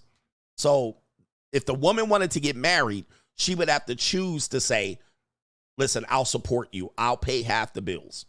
Women that choose to not do this and not understand that typically are left out of the conversation. Okay, let's continue. Probably after you have more jobs on the side as well. Yeah, kind of full-time, pay the bills, and passion outside of that. Amazing. Hustling, definitely. All right, so this is another example. We got Shaggy from Scooby-Doo, and we have another young woman here. She probably does OnlyFans, but I can't even tell. But she says she makes way more than Shaggy. Shaggy looks like he smokes a pound of weed. A whole 16 zips. All right, in one day. All right. But that's neither here nor there. She likes him. So then she's going to support Shaggy. Be able to pay for him. Exactly, yeah. I love that. Thanks so much, guys. Appreciate it. Thank you. Who, in your opinion, should pay on the first dates? The best thing, let's say, is like to split the bill. I know she can pay, but I like to pay for her. And I like to pay for yes. me. Cioè, o pago io, paga lui, dividiamo. Esatto. If I ask out a girl, I should pay for her. If she asks me out, then she should pay. I feel guilty if the guy pays. It's an act that has to come naturally. But the way that we see money together as a couple is that everything is both of ours. So our paychecks come together and go into one account, and then we just use that as one account. Like, that's both of our money. And that happens at the same time as the myths around America that we grew up with, that we as men are expected to be protectors and providers, are going out into an economy that doesn't really allow for that, especially for working class folks. Listen, two partners, do they have their own accounts? Of course they do. Do they have their own ways of making money? Of course they do. Do they share the responsibilities in the household? Of course they do. So yes, you should be sharing the expenses to some degree. It needs to be as close to 50-50 as you can. It needs to be a partnership. All right, so you see this going on. And by the way, this is, you know, a lot of people do 50-50 relationships, but I'm going to tell you, I mean, they're not really 50-50. All right, because the guy at some particular point is going to do things above and beyond that, especially when you think about as the relationship progresses, her things become way more expensive. Wedding dresses, cakes, shoes, clothes, haircuts, engagement rings, jewelry. Her shit goes way up. All right, you might have some things that go way up as well related to some things, cars, motorcycles, boats, trucks, all the shit she wants you to get rid of so you don't upgrade on her ass. All right, so this is an example of this conversation. Since we were doing agree or disagree, I'm going to have you weigh in. Do you agree with 50-50 relationships? All right. And then I'm going to show you one of the problems with this 50-50 relationship dynamic that people tend to run into. First issue here is going to be scorekeeping. All right. I find that people who do 50-50 relationships often keeps score, which I think is going to sabotage your relationship. So then if people get in the mindset of one for me, one for you, I did one, and then I did two, it's time for you to do one. This type of scorekeeping can lead to a lot of arguments and disagreements. You know, this is going to lead to a lot more fights than you might be willing to have, as opposed to one person handling the issue and the other person playing a different role.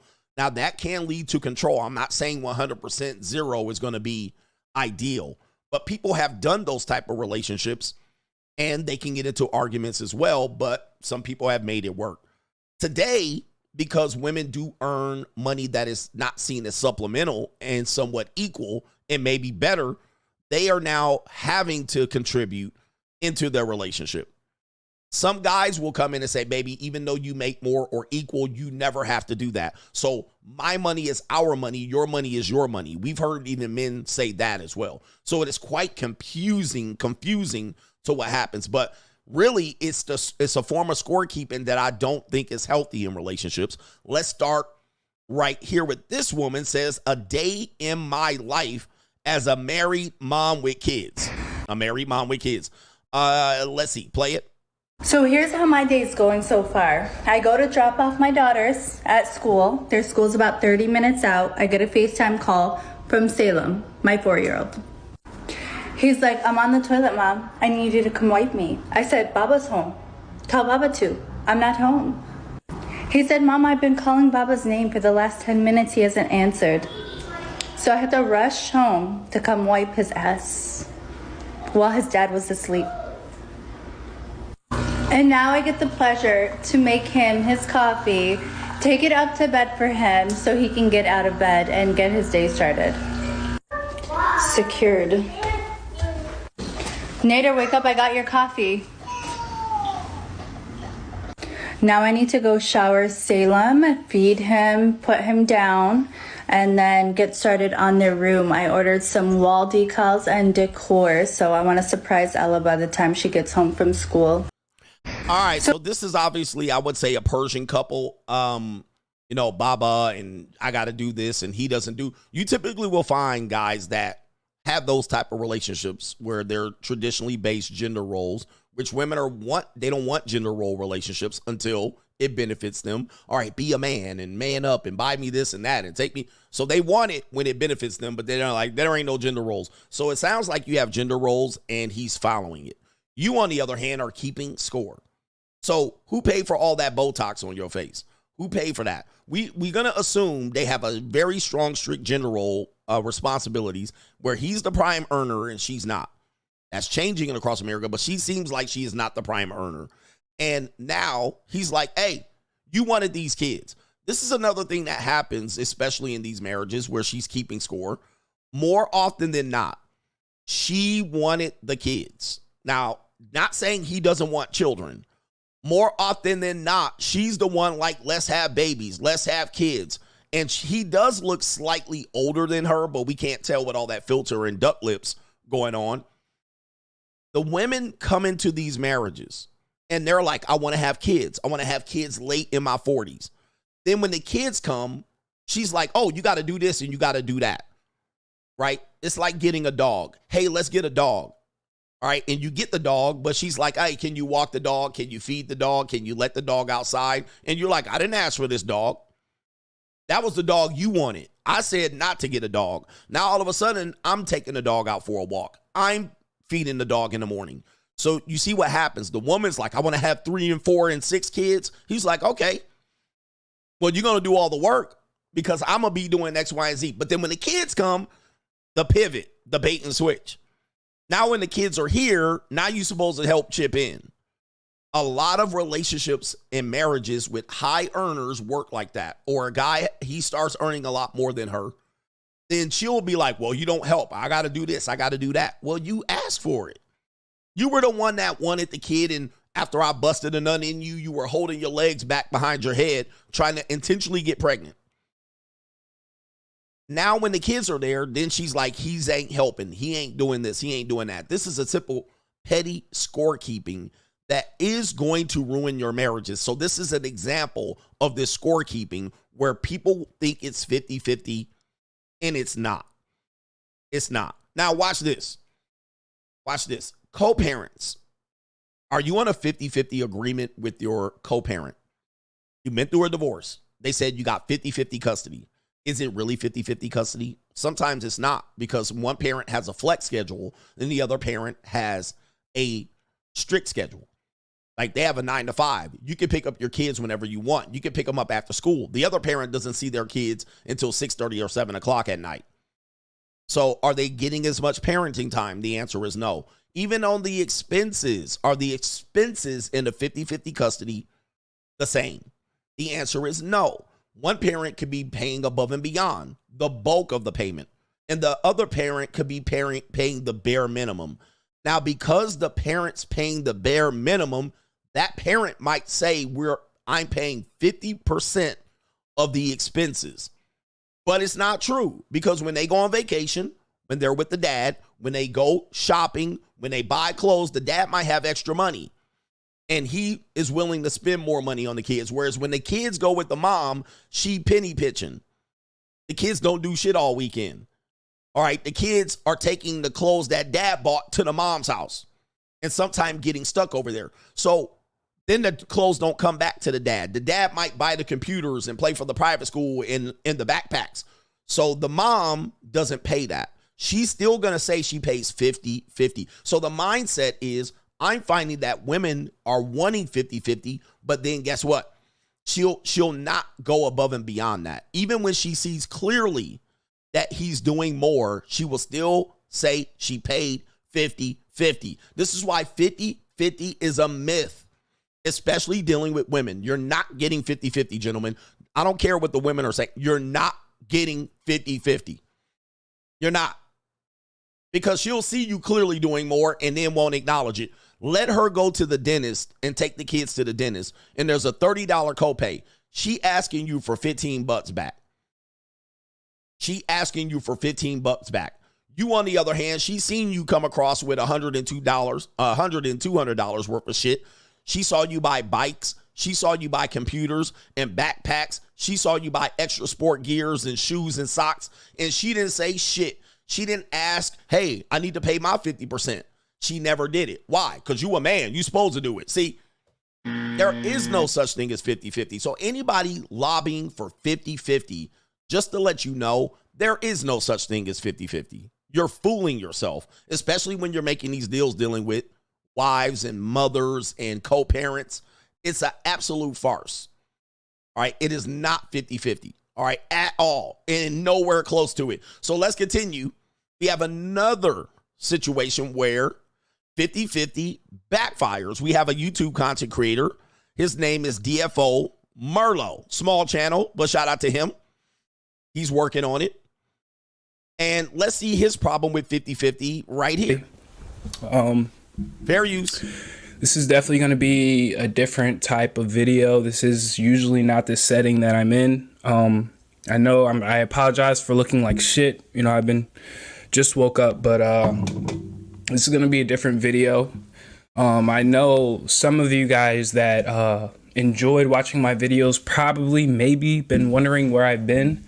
I've been going through a little bit of a rough patch in life. So I haven't been having the time to create and make videos like I like to do. And this is something that I love to do. But unfortunately, with the things going on in my life, I just don't have the time to do what I love. You know, I got a life outside of the internet world. All right. Let's get to it.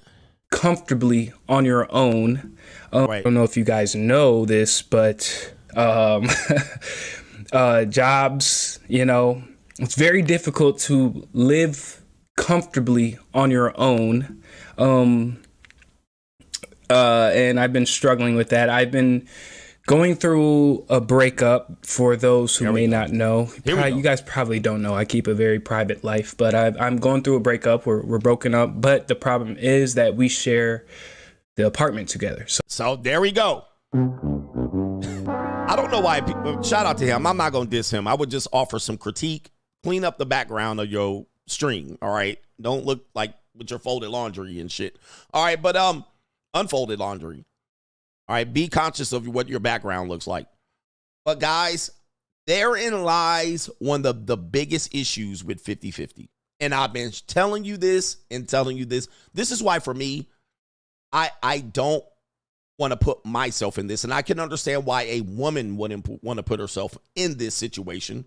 So women think the 50-50 would avoid this. But they also prefer 100% male versus 0% her. But over the time, it will feel like control.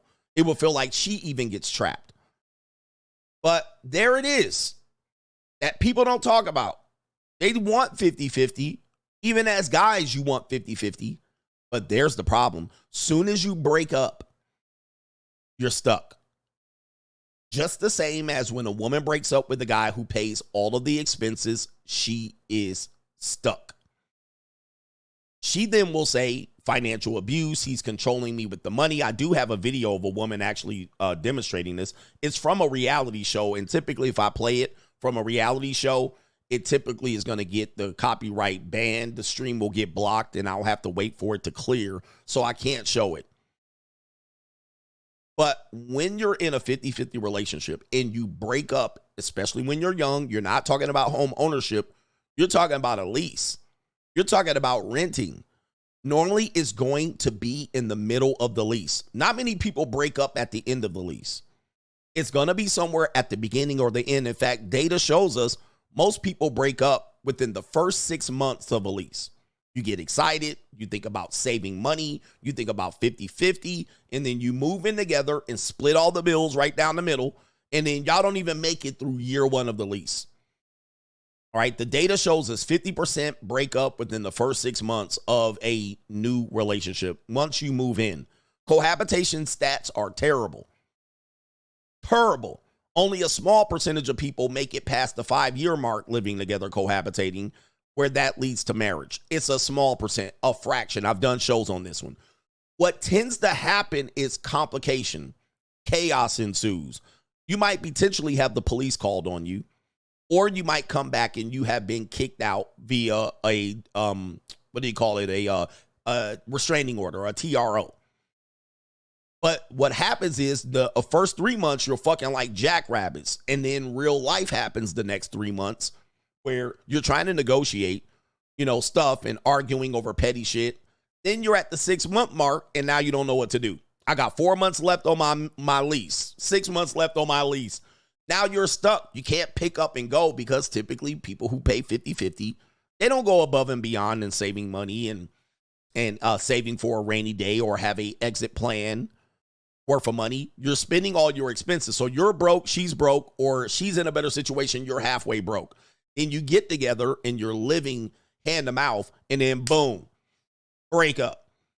Now, I know people in the situation, they end up having like other relationships. So you broken up, but you still live together. Then you split off in bedrooms. Dude, she's going to start dating other guys. Right? She's going to start dating other guys. It's going to be tension. She might start fucking other guys. There might be I knew girls that start selling some pussy on the side, right? Where they had to live together, but were roommates. You could never go to her house, but she would go over there and at the JUCO and get some buys fixed. But she's taking that money back to support the household, which is absolutely crazy. So the point of it all is 50-50 gets men stuck. Let's take the women out of it. I don't care about the women in this conversation. Your rent's due, motherfucker. I'm talking about the men. This is why I want men to aim high. I want you guys to aim high, and I'd rather you aim high and miss as opposed to aim low and hit. We have a lot of average people and people that are really stuck on being average, not saying him, but you guys are really believing that you can get 50-50 relationships with American women. No, I don't think so. That's why I promote leveraging options. I'd rather be in 100% and her be at 0. And people be like, yeah, but that's stimping and tricking and I'll never pay. But I get to pick up and leave at the end of the day. All right. When all else fails, I get to put the eviction notice out. All right, bitch, it's time for you to go. Or it's time for me to go. And I don't even support cohabitation. I'm not a guy that even is looking for that. But for women, I can understand why they wouldn't want that dynamic because they're stuck as well. So the woman is buying in. By the way, let me just tell you this. What the 50-50 relationship really means is that the woman is buying in to no traditional roles. Let me just make this clear. A woman is, let me just tell you what happens because you guys are really clueless. Men are clueless out here.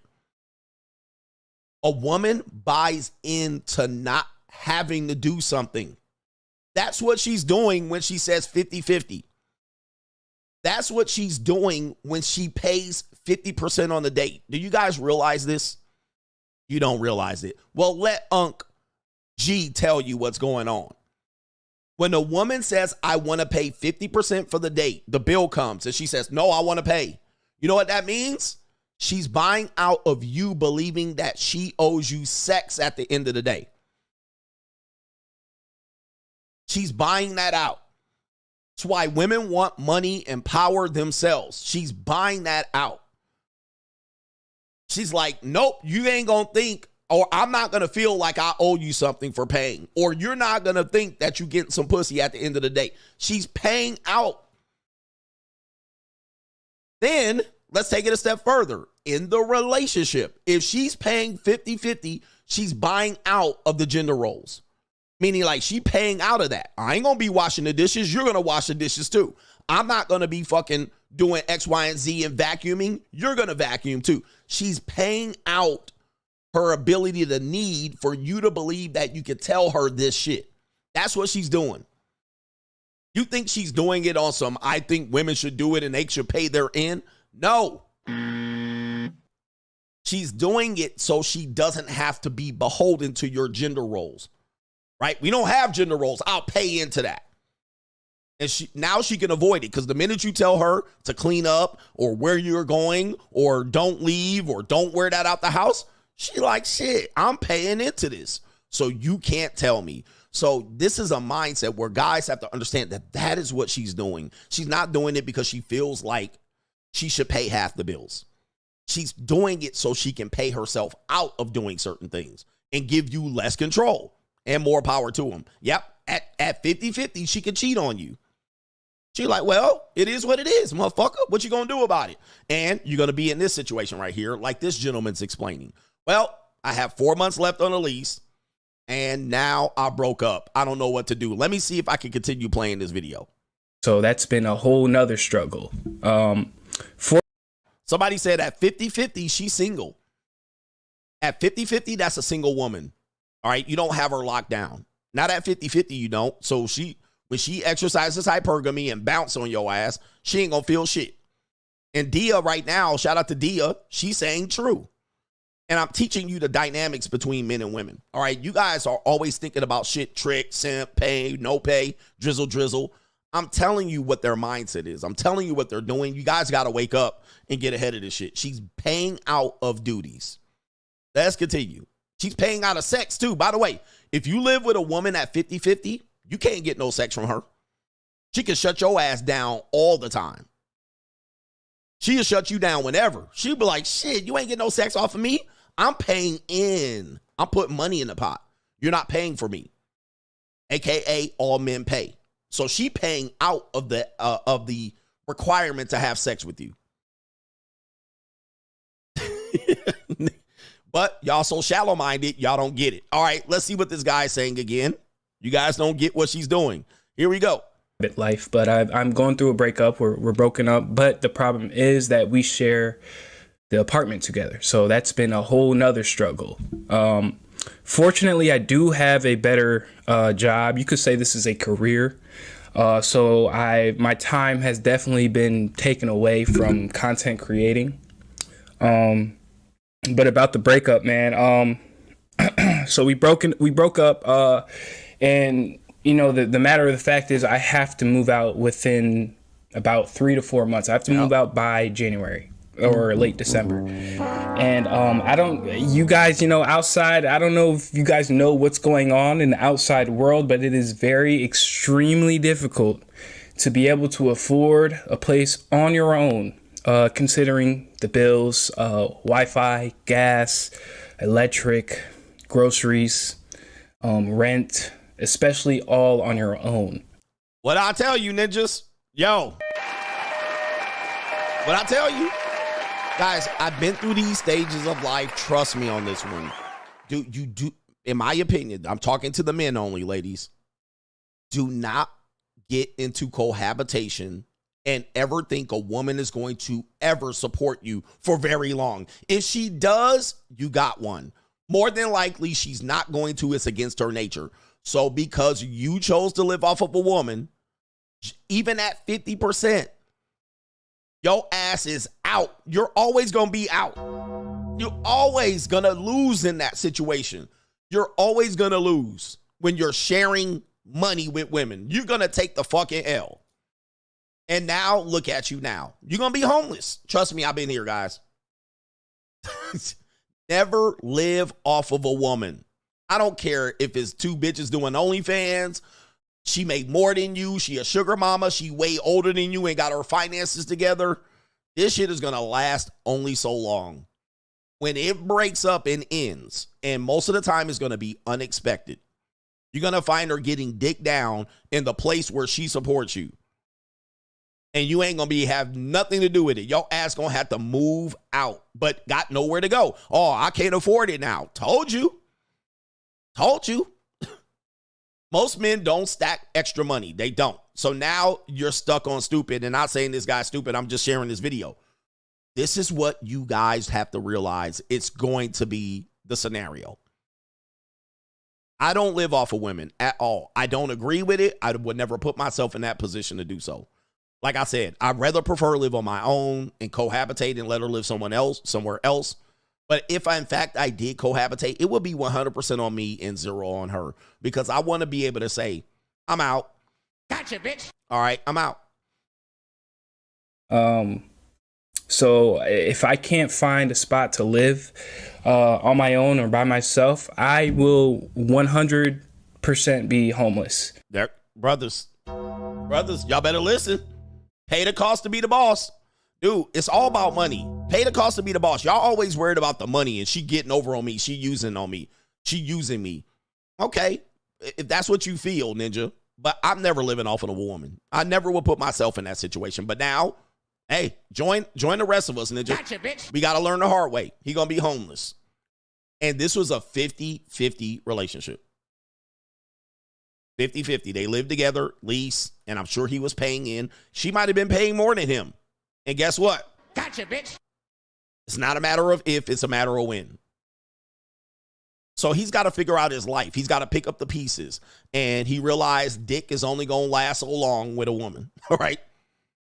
Dick is only going to last so long for a woman. That good dick and that back blown out is going to only last so long. Women in that age have options. This is their early life. Hypergamy is going rampant. And at some particular point, she could check out on your ass. Highly likely she will. And now what are you going to do, brother? What are you going to do? So I'm against 50-50 relationships for myself. You guys can go for it. More power to you. Some of them do work. All right. Some of them do work. Some marriages are based on that today. And I don't mind it. Some marriages even work where the woman supports the guy and then the guy gets on his feet and then he rises over her economically and the dynamics of the relationship doesn't change as much. Then he might even say, as a way means to pay her back, even pay her, pay the majority of the expenses. So he'll take the reins. And this is typical of people when they're young. I wish I could pull up the data. I might not be able to pull it up. There's not much income disparity between men and women in their 20s. Let me see here. Let me see if I can pull this up here. Okay. Just to show, this is the gender pay gap, if you will. This is going to probably support the gender pay gap, if you will. But take a look at this, if you will. So I'm going to just pull it up here. Even here, 25 to 34, the pay gap, as they say, is 82 cents, but it's actually right here pretty close. It's relatively close. Now, I can find data where women typically earn more, and I don't like this gender this gap that they're using. If you took really like 18 to 29, women would be almost on par, if not more. Okay.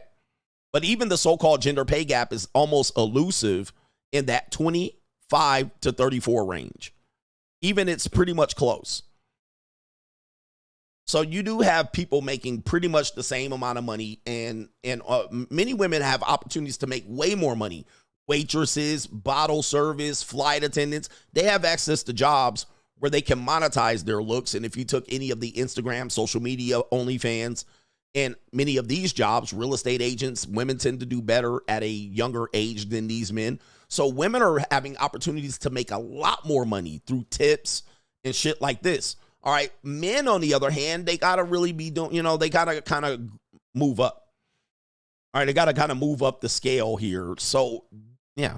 All right. Anyway, you guys get the point. Let me do some super chats and the main event's coming up. This is going to be a significant main event. It's going to go maybe about 40 minutes of me describing the spectrum. Yeah. Oh, somebody said sugar daddies as well. Yeah, man. I'm telling you, it's one of these situations. So we got actually 73% of people do not agree with 50-50 relationships. Shout out to you. All right. It's funny, people will say that you're something, and then when I say I'm not it, they want to say I'm it. All right. I am not black. Black is a name given to black people by white people. And y'all, for people that hate white people, why do y'all take their terminology and apply it to yourself? I don't understand you Negroes. But most of y'all deaf, dumb, and blind anyway. Most of y'all in the sunken place. And I don't know where the fuck most of y'all Negroes are. So I tend not to follow y'all. But white people give you something and y'all run with it. Right? Your slave master tell you who you are and you agree to it. Y'all some slave coon ass Negroes. Sambos, if you will. All right? Slave master give you everything and you call yourself to it and you will fight me over it. I'm like, nigga, your slave master, the white people you hate tell you who you are and then you want to slap me with it. Stop telling me about that shit. That's the white man shit. Right. Slave ass, Sambo, plantation ass, backwards, Bama ass ninjas. Man, would you go somewhere else with that shit? Take your white love, your white slave master, devil slave master somewhere with that bullshit. All right, anyway. All right. All right, white people gave you race, and y'all can't forget it. Y'all love y'all white slave master. All right, anyway. All right. You unknowing ass Negroes. Unbelievable. What's going on with these super chats? Shout out to MC Hamster says Master Roshi likes feet too. All right. I'm looking at feet. Hey, look at this going on here. Super chat's lacking, but here we go. We just looking at the booty. We're looking at the breast. We're looking at her neck. We're looking at her feet. We're looking at her. No, I ain't looking at no feet. Man, ain't nobody looking at no feet. You're looking at feet? I'm looking at feet. All right, my goodness. He says feminism means empowering women's choices. It does. Trinicia, people in marriages and relationships flirt all the time. Yes, indeed, to see if they still got it or play dread games. She says, I experience being the new gal in the office and married men being too nice to me. Yes, indeed, Trinicia, you're right. The thing is, married people flirt all the time. All right. Married people flirt all the time. Now, if you are somewhat insecure about people flirting with your potential mates, wake up, my ninjas. It is bad out here. And people be dirty macking and flirting on your wife, and she be eating it up. Same thing as you guys. Y'all eat it up. Married people are lonely when it comes to the dynamics of flirting, and like it doesn't go away. That need to be able to get a new person in your life to get your balls boiling. You know what I mean? You need your nuts boiling. So when you go, you want another woman to be able to say, hey, you look so handsome and your tie looks so great. And look at you. I love your haircut. So if you think you're going to get married and your wife's going to turn away flirting, you're absolutely wrong. And I'm going to tell you one more thing. And you might not know this.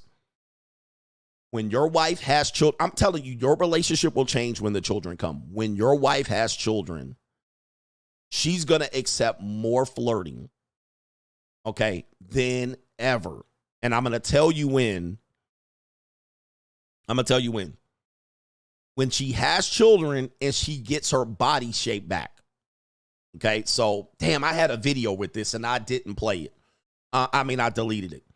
But when your wife has a child, maybe 2 and 3 children, and she gains all that baby weight, she's going to gain weight. After a few years, that baby weight's going to come off.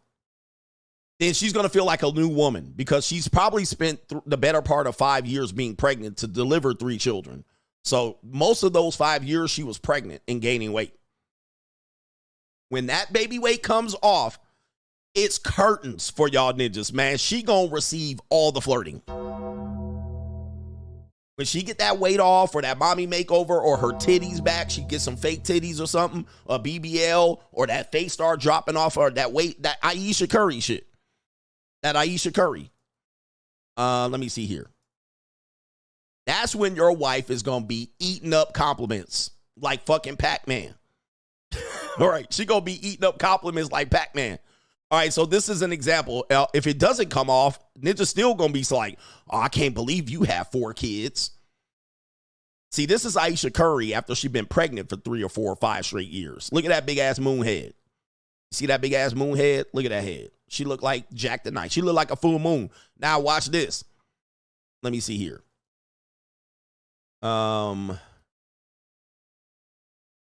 This is Aisha Curry without the baby weight. All right, she still got a big head. All right, but that's neither here nor there. She had a big head, small body. All right, but when that baby weight come off, you see that? Then they gonna start taking pictures all on the video, feet out, all of that. Titties out, ass out. This is the metamorphosis. This is the spectrum for women. All right, this is the spectrum for women. So they don't stay in one type of woman. You guys get a woman. I want a woman like this. She don't stay like that. And she probably wasn't like that before you met her. All right, she was just like that when you met her.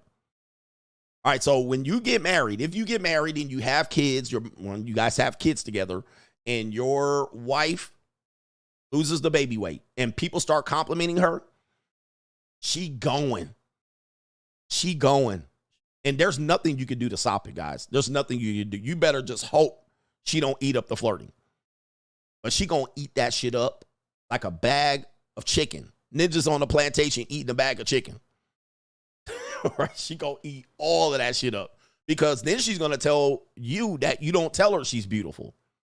You don't tell me you're beautiful. You don't tell me you don't love me. You don't hold me. You don't hug me. Because dudes at work is going to be dirty macking your ass. Ninja, they gonna be on your neck. By the way, did you guys see what's that girl's name? Ashanti. She's pregnant right now, and boy, she's a blimper. All right. I cringe not to talk about pregnant women like this, but she done blew up. She blew up to how poor niggas like women. All right. She is a biggin. She has become very, very large in her pregnancy. Right here, people are actually looking at it and talking about it. She has gained a lot of weight. I don't know how many kids she got in that body. But, yeah, the wall is undefeated. She going to have to, I hope she got millions of dollars to hire a personal trainer and a chef. But she going to need to work like crazy to get that baby weight off.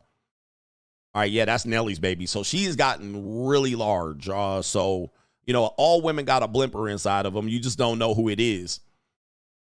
I've seen a video of her. She is carrying very much baby weight. So people are talking about it on Al Gore's internet. This is another picture of it as well. She is carrying a lot of weight. All right, so she's going to have to figure it out as a persona. Look at them arms. Yeah, man. When she loses that weight, you know what I mean? Everybody's going to tell her how great she is. And she's going to stop hearing you tell her how great she is. I'm like, you don't tell me I'm pretty. There's many men out here telling me I'm beautiful. All right. Shout out to Caitlin, says that woman at the beach should have kept it moving after she said she's married. She entertained that guy and wanted to sleep with him. She was definitely dead wrong. All right. Dead wrong. Oh, man. Yeah, man. It's tough. Shout out to LL Cool C. Can a woman's impatience interfere with her boyfriend's building his finances? Yes. Yes, yes, yes. This is the biggest issue when you're dealing with relationships between men and women. Number one, women tend to peak early, meaning their prime is considered their youth. We're talking about the ability to attract the best possible mate. I know you feel good in your skin when you're 40 and 50 and everything's soggy and you can hide all of the flaws. But women's best years to pick the best possible mate is up until age 25. By that point, she's probably met the best possible mate and rejected him. However, because this is the case, and I have to explain this with men at the JUCO, because this is the case, women look at their counterpart of the same age, and then they say, these niggas ain't about nothing. You ain't on your path. You ain't on your purpose. You don't have something. But men at that age are not at their financial peak. They're not building very much. They don't have very much to build on. And women get way more opportunities than men at this age, specifically minority men. So they're not at that age where men can spend a lot of money on dates and purses and trips and outfits and make. He can't really assist there. So her impatience is going to make her do something. As a result, stay single, get married later, hoe around, date older men. All right. So because then she'll say, well, these dudes ain't about nothing. Most dudes aren't about anything until really 35, sometimes 40, sometimes 50. Sometimes 50. Most men don't have their shit together. They haven't reached their final form. In marriages, same issue. Marriages, same issue. You get married young. You get married at 25 let's say 25. 22 to 25, you get married. The guy's 22 to 25. He really ain't going to be shit for about 20 years. The guy really ain't going to be shit for about 20 years. Economically, maybe 25 years. So what'll happen is, the woman will get impatient. I'm not waiting no 25 years till you get your shit together. I see other guys your age getting their shit together, but really, those guys are the minority. So what will happen is she'll jump. She'll get froggy and jump. All right? She'll get impatient and jump. I deserve guy on a white horse. I deserve a guy that owns his own house. Well, those are small percentage of guys. 10, 20, 30%. She'll get froggy and jump. Now, what will happen is she'll jump. 10 years later, he'll hit. He'll start hitting his flow. And then her ass will be broker because now she's 40 and she can't leverage. She jumped at 35. Now she's 45. Now she can't find that mate no more. She had her chance. She blew it. So people are impatient in this thing about building finances and shit like this. The people have the wrong mindset. And women typically have the wrong mindset because they're impatient. But I say rightly so, because she's trying to capitalize in her most valuable years. She's trying, Acrimony, the movie Acrimony. She's trying to capitalize when she's attractive and young, which again, these are things that I don't disagree with. I agree with that reasoning. Unfortunately, this works against them. Hypergamy works against women in the long run. It doesn't work for them. Although it works against men when we're younger, but it works for us if we get up. Now we can use hypergamy against women. Now it's Isaiah 4:1. Now I can afford to exercise hypergamy against women and use them for it. She should want to go out and do nice things when she's young and attractive. For instance, guys, if a woman looks her best between 18 and 30, shouldn't she be photographed doing the best shit on a boat, going out to trips and vacations? She don't want to be 45, 50, and 60 standing in front of the Eiffel Tower. She doesn't want that. That's not what she wants. You want it, but she doesn't want it. You have to work hard. You have to own the boat. You have to pay to go to Paris. She doesn't. She wants to be in front of the Eiffel Tower at 26, looking her best. She don't want to look in front of the Eiffel Tower at 46. So she wants that early. That's being used against her. Men can't provide that for her, so she's going to do one or two things. She's going to provide it for herself, or she's going to find somebody that can provide it, whether that guy is monogamous, older, white, black, whatever. She'll go get it. I've flown myself to Paris. I've done Greece. I've island hopped. I've done all of that. So she's capitalizing on her youth, beauty, and her ability to get attention across the board. She'll figure out how to provide it for herself, or she'll go with some other people, or her dad will pay for it, or she'll provide it for herself, or she'll date an older guy. So a lot of guys want women. This is the complicated situation. You guys want women to wait for you to get up. This can work for some, but not all. You think women are going to wait for you to get up. Why don't these women, guys, you don't want them to wait for you to get up. That's why I always say sometimes your best possible mate is a generation or two behind you. I'm Gen X. My best possible mate may be a Gen Z. Because I'm ready, she's ready. I can give her what she wants. She can capitalize off of that. All right, because we're both in somewhat of our prime. I'm in my prime earning years. She's in her prime sexually. The frustration is when you're pairing up what I call in my book, The Evolution, the mismatch. The mismatch typically is younger woman with a younger man. It's going to be a mismatch. You're going to get your heart broken like that. As a guy, you're going to get your heart fucking broken like that because you're going to find out she want to live. She ain't waiting for you to get up. Now, another mismatch potentially might be a good pairing is a younger man and an older woman. All right, that could be a potential good pairing, but you know what's a bad pairing? An older man and an older woman. That could be a bad pairing as well. Although people do it because you're comfortable with it, but it simply doesn't work. There's a lot of frustration like that because that woman can get replaced easier if he figures it out. All right, but you're going to get your heart broken out here as a young man chasing one of these young pieces of calico around. Don't let her be somewhere near a 7, 8, 9, or a 10. You're going to get your heart fucking broken out here because she wants to go to restaurants. She wants to get dressed up. She wants to go to Las Vegas. She wants to go woohoo. She wants to be in the section. Not all women want that, but she wants to be in prime time. She wants to go on an airplane. All right, and I guarantee you can't keep up with that. So this is what's going on with a lot of women and men. And you're going to find her texting somebody with a Bugatti. You're going to find her asking about OnlyFans. It's going to be a heartbreak. All right, so anyway, any heartbreak. LL Cool C, shout out to you for that question. That was a good question. John Doe says that dress was too short and too tight for the workplace. Not to mention she had her feet out. Today's standards are so low that women don't even know that they are wearing a hose attire. Bring back the maxi dresses. That's where we're going. We just have people that are violating. They don't know what's right or wrong. All right, Teron McAdams says, last night's stream was great. I graduated high school at 19, and my youngest girlfriend at the time was 15. Both of her parents were absolutely fine with it. Times were indeed different. That was in 2010.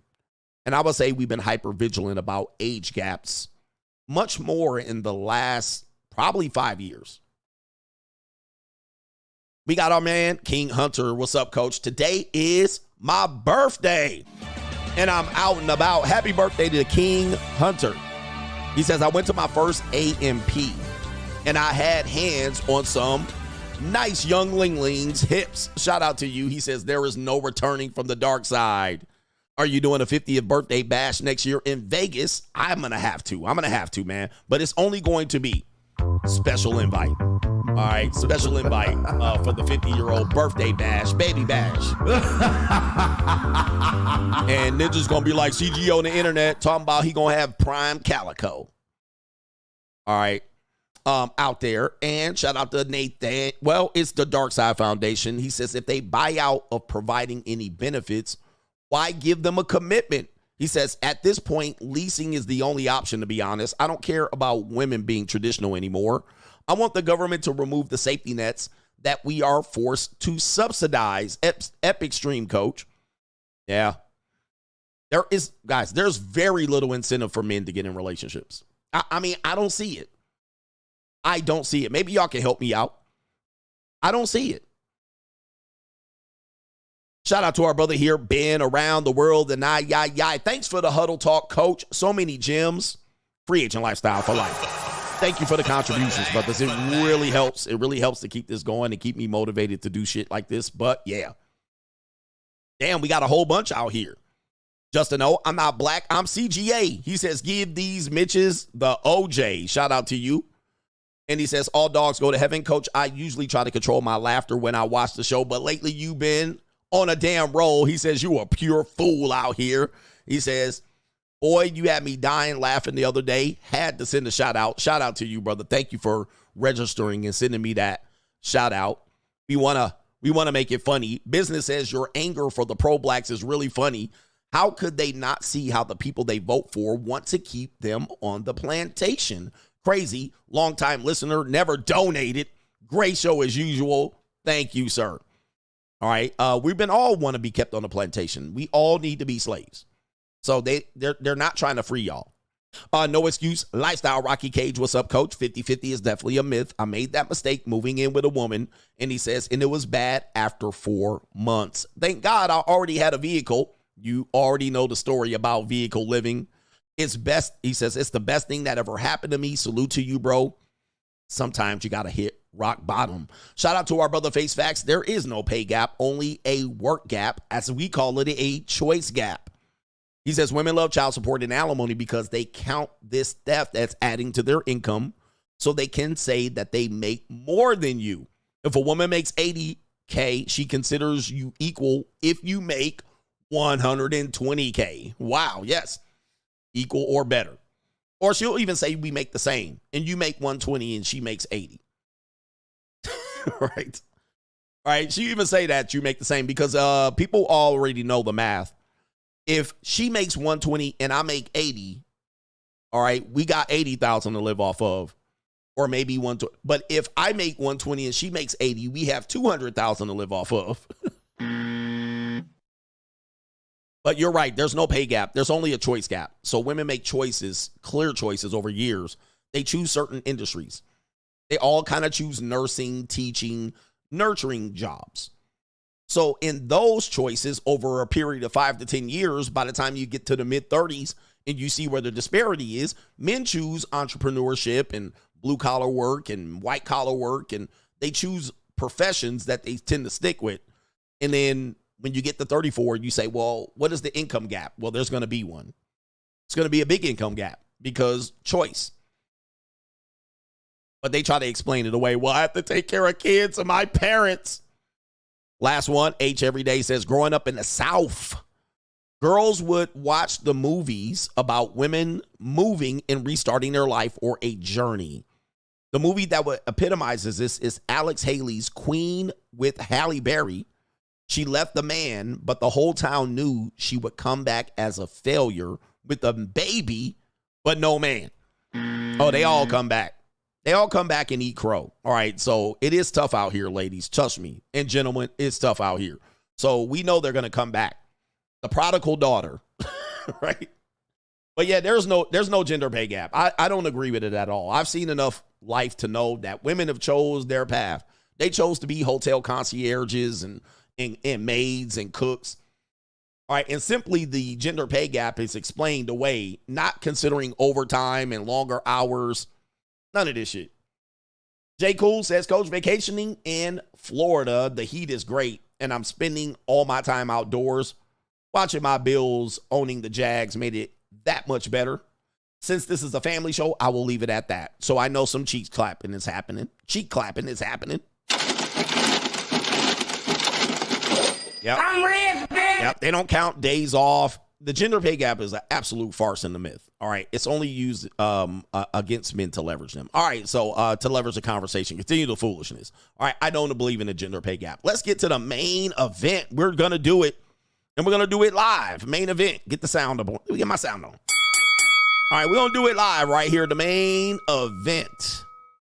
Understanding the spectrum. What is the spectrum, ladies and gentlemen? Let me go ahead and pull this up because I thought I had it set up, but I didn't have it set up like I thought I was going to have it. Did I? All right. Maybe we have to do the bell again. We'll have to do the bell again. Oh, man. This is a mess. All right. Hold on for a second. I'm going to have to pull this graph up. Okay. Give me the images. Okay. All right. So spectrum is something that is in regard to what they would call light, the light spectrum. And based on how lighting works, you guys are smarter than this. You know that this is a spectrum, right? And so a spectrum shows that colors do merge depending on how you mix a color. So if you add a yellow and blue, it can make green, all right? Or if you add a shade of light this way, it can add and create a light that creates this. This is called a spectrum. It is on a continuum. There's no thing that separates these colors. The colors just simply mix, and sometimes when they mix, they create new colors. In fact, all the time that they mix, they create new colors. This is one piece of work here. The spectrum is one piece of work. Now, men typically compartmentalize things. We're compartmentalize things. Let me see if I can do a pie graph. All right, so we're teaching here. Allow me to teach and set it up. This is how men think right here. This is how men think. Men think like this, all right? So the colors are all separated. In fact, none of them are connected together. So we think that if something's green, it's green. And it's green from the beginning to the end. Or if you say, well, I don't like green, I'll just go get a slice of blue. All right, so I don't like the green girls, I'll get a blue girl. I don't like the pink girl, I'll get a yellow girl. So we compartmentalize and segment. So let's go down into this. You got young girls, you got older women, you got career women, you got feminists, you got hoes, strags, skeezers, you got wifey, girlfriend, traditional woman, school marm, Karen, whatever you put in these slices. Men tend to take one slice and add it to the woman's character. So if she's a Karen, she's always been a Karen. If she's a skeezer, she always been a skeezer. If she's a strag, she always been a strag. If she's a 304, she always been a 304. You see, this is how men think. So then when you go find the separate woman, I'm going to find a different woman. I'm going to find a church girl. I'm going to find, and then you go for the slice. All right. You go for the slice and you just fall into it. So when you meet the woman that day, she's a church girl. You just met her right there. However, that's not how people work. Certainly not women. They're in this spectrum. So much so that on one day, the woman is in the midst of being green and yellow for man number one, but she's also in the mix between purple and blue for the other man. So even the spectrum works with women where you might find her and she's wifey material, but she's a pure 304 for some other guy. Same 24 hours. Okay. Some women at work, they're nice and casual and easy, but they're a whore to someone else. That's how they work. That's how they work. And so I'm trying to get men to kind of think of this a little bit fourth dimensionally and not put women in the categories. Not put women in the categories because that same woman is a different woman to someone else. Just look at her Facebook and her Instagram. Her Facebook looks like one woman. Her Instagram looks like a whole nother woman. Then when you go down the rabbit hole, her Snapchat looks like a whole nother woman. And then her OnlyFans looks like a whole nother woman. So when guys are always constantly defining women by names, even men, trick, simp, cuck, all of these things, you don't realize alpha, beta. You don't realize that men are in a spectrum. Men can be a variety of things in a 24-hour period. Okay? So that is the spectrum. Now, how it really gets a little bit complicated is that in their earlier years, all right, the spectrum, in their earlier years, they tend to move through this spectrum chaotically. And for men, really, this chaos ensues at age 13, all the way up until about age 25 or 26. And women will acknowledge, I'm changed. I'm a different woman. I'm not that same woman anymore. However, they do quite a bit of damage during these years. We're going to break this down and give you some data. All right, let's give you some data. Okay, where's my data? Pop up some data right here. Right here. All right. And so a lot of guys will say, but I want a version. I want a version. A traditional woman. I want a woman that blah, blah, blah. That wants to raise kids. All right, so check this out. We're going to talk about age of first experience of sex. All right, many people want to think it's 18. Unfortunately, it's quite younger than that. On the average, the age of first sexual experience tends to be for, depending on race, the white man's racial characteristics. For black women, age 15 is the median age of first intercourse. In fact, you will find that a lot of these women be having abortions, all right, way before they hit 18. Okay, people you're comfortable with 18 because the man told you 18 is the age of majority. But that's the new age of majority. Teenagers have been getting it on since the beginning. For other people, it seems to be females overall 17, all right, right around 17. And it says for white women, 16, for Asian women, 17. And if you want to talk about Latinas, it could be way younger than that. Hispanic, 17. All right, that's the average or median age. So that 13 does mean a difference. It makes a difference. Uncomfortable conversation? Let's hit you with it right here. For a 12-year-old? I was around that age. 12, 13, I was around that age. And that wasn't your first experience. What was your first? My first experience was with a guy that I did date. We had fucked, and I was that, but I was sucking a whole lot of dick in the projects. I sure was sucking a whole lot of dick in the projects. Mm-hmm. How old were you? I was 12, 13, around that age. I was sitting sucking a whole lot of wiener. A whole lot. So it's like, people just thought like I was easy. I only had one body, but I sucked a whole lot of dick. Yeah. Hey, yo, chill, son. Hey, yo. Well, we were all young before. By the way, that's on YouTube. Don't at me. Somebody else already has that interview on YouTube. So this is what we're talking about. So guys then get 25, 26. They get frustrated, disgruntled, and they're seeing things. And they think, what's wrong with these modern women? And I say, bruh, they've been like that a long time. All right. Could be as young as 12, 13, which is not, that would be on the outlier side. But some women are fast. Some women are curious. Some women start to experiment a little bit earlier. And she said, while I didn't have a lot of bodies, I certainly was experimenting. And we don't know how old the guys were. They probably were slightly older than her, 15, 16, whatever it was. And that's just the nature of the beast. I can't do anything about it. Don't at me. Don't at me. I can't do anything about this. Don't blame me. Don't blame me. So now let's get into it. Let's get into it. We're going to continue this conversation. We're going to continue this conversation right quick. All right. I'm closing up windows because I don't need all these damn windows open. All right. I got a lot of windows open. Closing up windows as we speak. We got this clip. Have you ever seen this clip right here? Listen to this clip. Right here. Mommy, can you tell us a bedtime story? Of course, sweetheart. Once upon a time, not long ago, I was a hoe. And I'm admitting it, I won't take it back. Cause I did this shit, I was a hoe. All right, so this is what I call the passive-aggressive way to tell the truth. And this is how women work. How they work. Shout out to the ladies. Now, you got a phrase that goes, you can't turn a hoe into a housewife. You would think that that's true, but it's false. A lot of women that used to be out here in these streets, they was 304s. In these streets. All right, they was 304s. All right, and so they are not ashamed of saying it now because there's not really anything that they lose. They're still going to kind of get the guy they want if they will. All right, they're going to get what they want here.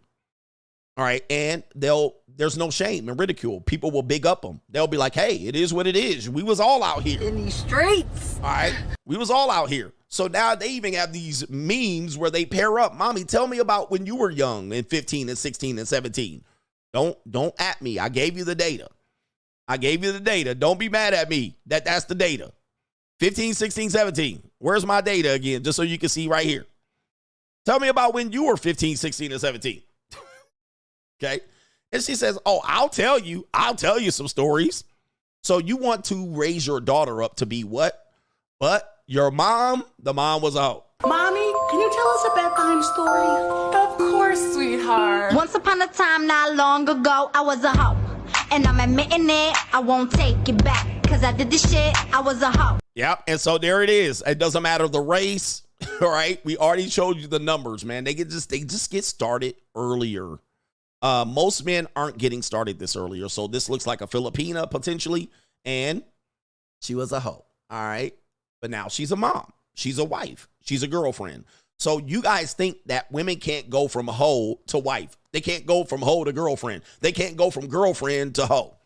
All right. Or whatever you want them. Independent. They can't go from independent to dependent. Right.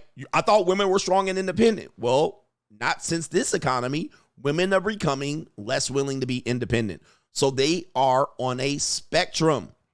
They're not on they're on a continuum. So they were strong and independent until the economy kicked their ass. Now they want men to step up and pay the bills. Do you see what I'm saying here? So they're never going to be in one place. As they age, they're not in one place. Through 24-hour period, they're not in one place. So it's hard to keep women in one spot. It's hard to define who they are. Let me give you some more examples because I'm smoking. We cooking like right here. We cooking with hot fish grease. What about this? Remember when I once said condom sex doesn't count? Oh, I got ridicule for that. Condom sex doesn't count. Of course it does, coach. Okay. You're fucking with a condom. That does not count as a body. It does not. So you gonna fuck 100 niggas. And it's not going to count. There you go right there. So I played this clip before. This is just one woman speaking. But guys, a lot of women think this way, bro. I mean, they don't even say their bodies don't count if it's not in a relationship. They only count the bodies in their relationship. They don't even think that body counts don't matter. All right. Which means in effect, the reason why it doesn't matter is because they got bodies. They got the bodies. Today they have the bodies. All right. Even the mom, I was a hoe. The bodies are there. So they're trying to get you to overlook that. Now they're even saying some of those bodies were non-consensual. I was coerced into those bodies. All right. You're fucking with a condom. That does not count as a body. It does not. So you gonna fuck 100 niggas. And it's not going to count. Fuck nobody. Now watch this. Exactly. Now watch this. Look how quick you can flip it. Look how quick you can flip it on them. Exactly. It's not going to count. Yeah, that's not going to count. Different. Wait, so that means your boyfriend can do that. If you got a boyfriend, like, yeah, I'm about to go fuck with this brown right quick, but I'm gonna wear a condom, so it don't count. And see, niggas don't know how to do that. Oh, okay. Oh, I see. Oh, we don't know how to do it. See, you think you're playing a fair game out here. Oh, all of a sudden, it's not cheating. Oh, baby, that means I could cheat on you as long as I wear a condom. Oh, see, well, you see the game you're playing, guys. They're fucking with you. It's a semantics game. They're trying to get you to get them in a situation where they benefit. Soon as the shit don't work in their favor, oh, it don't count. Oh, okay. Okay, so cheating ain't cheating if I wear a condom, all right? Oh, no. Now she started shuffling, didn't she? It don't count. I can do some shuffling, too. Look out, man. What you going to do? Look out, boys. It's coming through. Yeah, man. Yeah, man. All right, so you see the game you're playing out here. They're just really doing they're trying to mind fuck you on a lot of things. But at the end of the day, he got her, didn't he? He got her. Bitch. Got her. Gotcha, bitch. It don't matter now. Look at her face now. Look at her. All right, if condom sex don't count as a body, then cheating shouldn't count for men. It didn't work, did it? All right, they don't be thinking long term. So you got that. Let me go ahead and show you this real quick. We got more. Oh, this is going to be somewhat of a longer story out here. Let's see here. Let me move a clip around. It's going to play this clip. It's going to be a longer clip, but it's going to get to the point right here. This is a woman that, and I got to use these stories here because I got to use extreme stories to show you how things float in young women's lives. Even when you have two parents, one parent, you come from good background, you come from wealth, you come from struggle. It doesn't matter. So this is a woman here. Her name is featured there at the top. I think she's a P-star, corn star as they call it. She's going to talk about her childhood. Now you're going to listen. From childhood, really from 13 to 25 is where most of the roller coaster was. Women's lives aren't roller coasters really like after 35 to 55. It's not a roller coaster unless they get divorced. Here we go. Fair use. Kind of white trash upbringing. She had a white trash upbringing, so she's a crystal methany. All right, we're going to try to speed her through this a little bit. She had a white trash upbringing, so you got a crystal meth. And as you can see, I mean, you can tell she's a little rough and had a lot of surgery on the face or Botox or fillers. But typically, these type of people can have a rough upbringing and change their dress. They just change their appearance. Look, she's got the, let me see if I can get a good picture of her dress. All right, just so you can see. All right. Other than the tattoos, this would be something of a kind of a conservative dress other than the cleavage. Right. So you might see her and be like, oh, she looks like an innocent white girl, if you will, or look at me. But this girl's a partied out, probably did lines of coca and shit like that. Right. That little fluffy dress doesn't hide it. So men tend to say if a woman's dressed a certain way, she's a certain thing. That is now one-dimensional thinking. I don't care how a woman's dressed. I got enough experience to know a woman can be a prude and dress like a skeezer, and she could be a straight up sexual demon and be dressed conservatively. She could have tattoos and be not a skeezer, and she could be a reformed skeezer. She could be a reformed Christian, got tattoos and not give you no sex. And you can get a woman that got no tattoos and she will suck a golf ball through a water hose. This is how you get to the spectrum. This is how you get to the spectrum. Some of these average plain Janes be out here wilding with that goddamn hair tie on their wrist, no tattoos, and she'll let you run up the Duke chute. She'll pull her hair back and she'll suck you dry. So the dress does not indicate who the woman is. This is all one-dimensional thinking. I'm trying to get y'all to progress and elevate the conversation a bit. But you'll be like, I can't tell you wearing the whole uniform. That is now one-dimensional thinking. You can't go out like this. Y'all men cannot go out like this. Y'all are not thinking long-term. So you're trying to think of putting women in a box based on how they're dressed. All right, so continuing back with this young woman, she's going to describe her upbringing.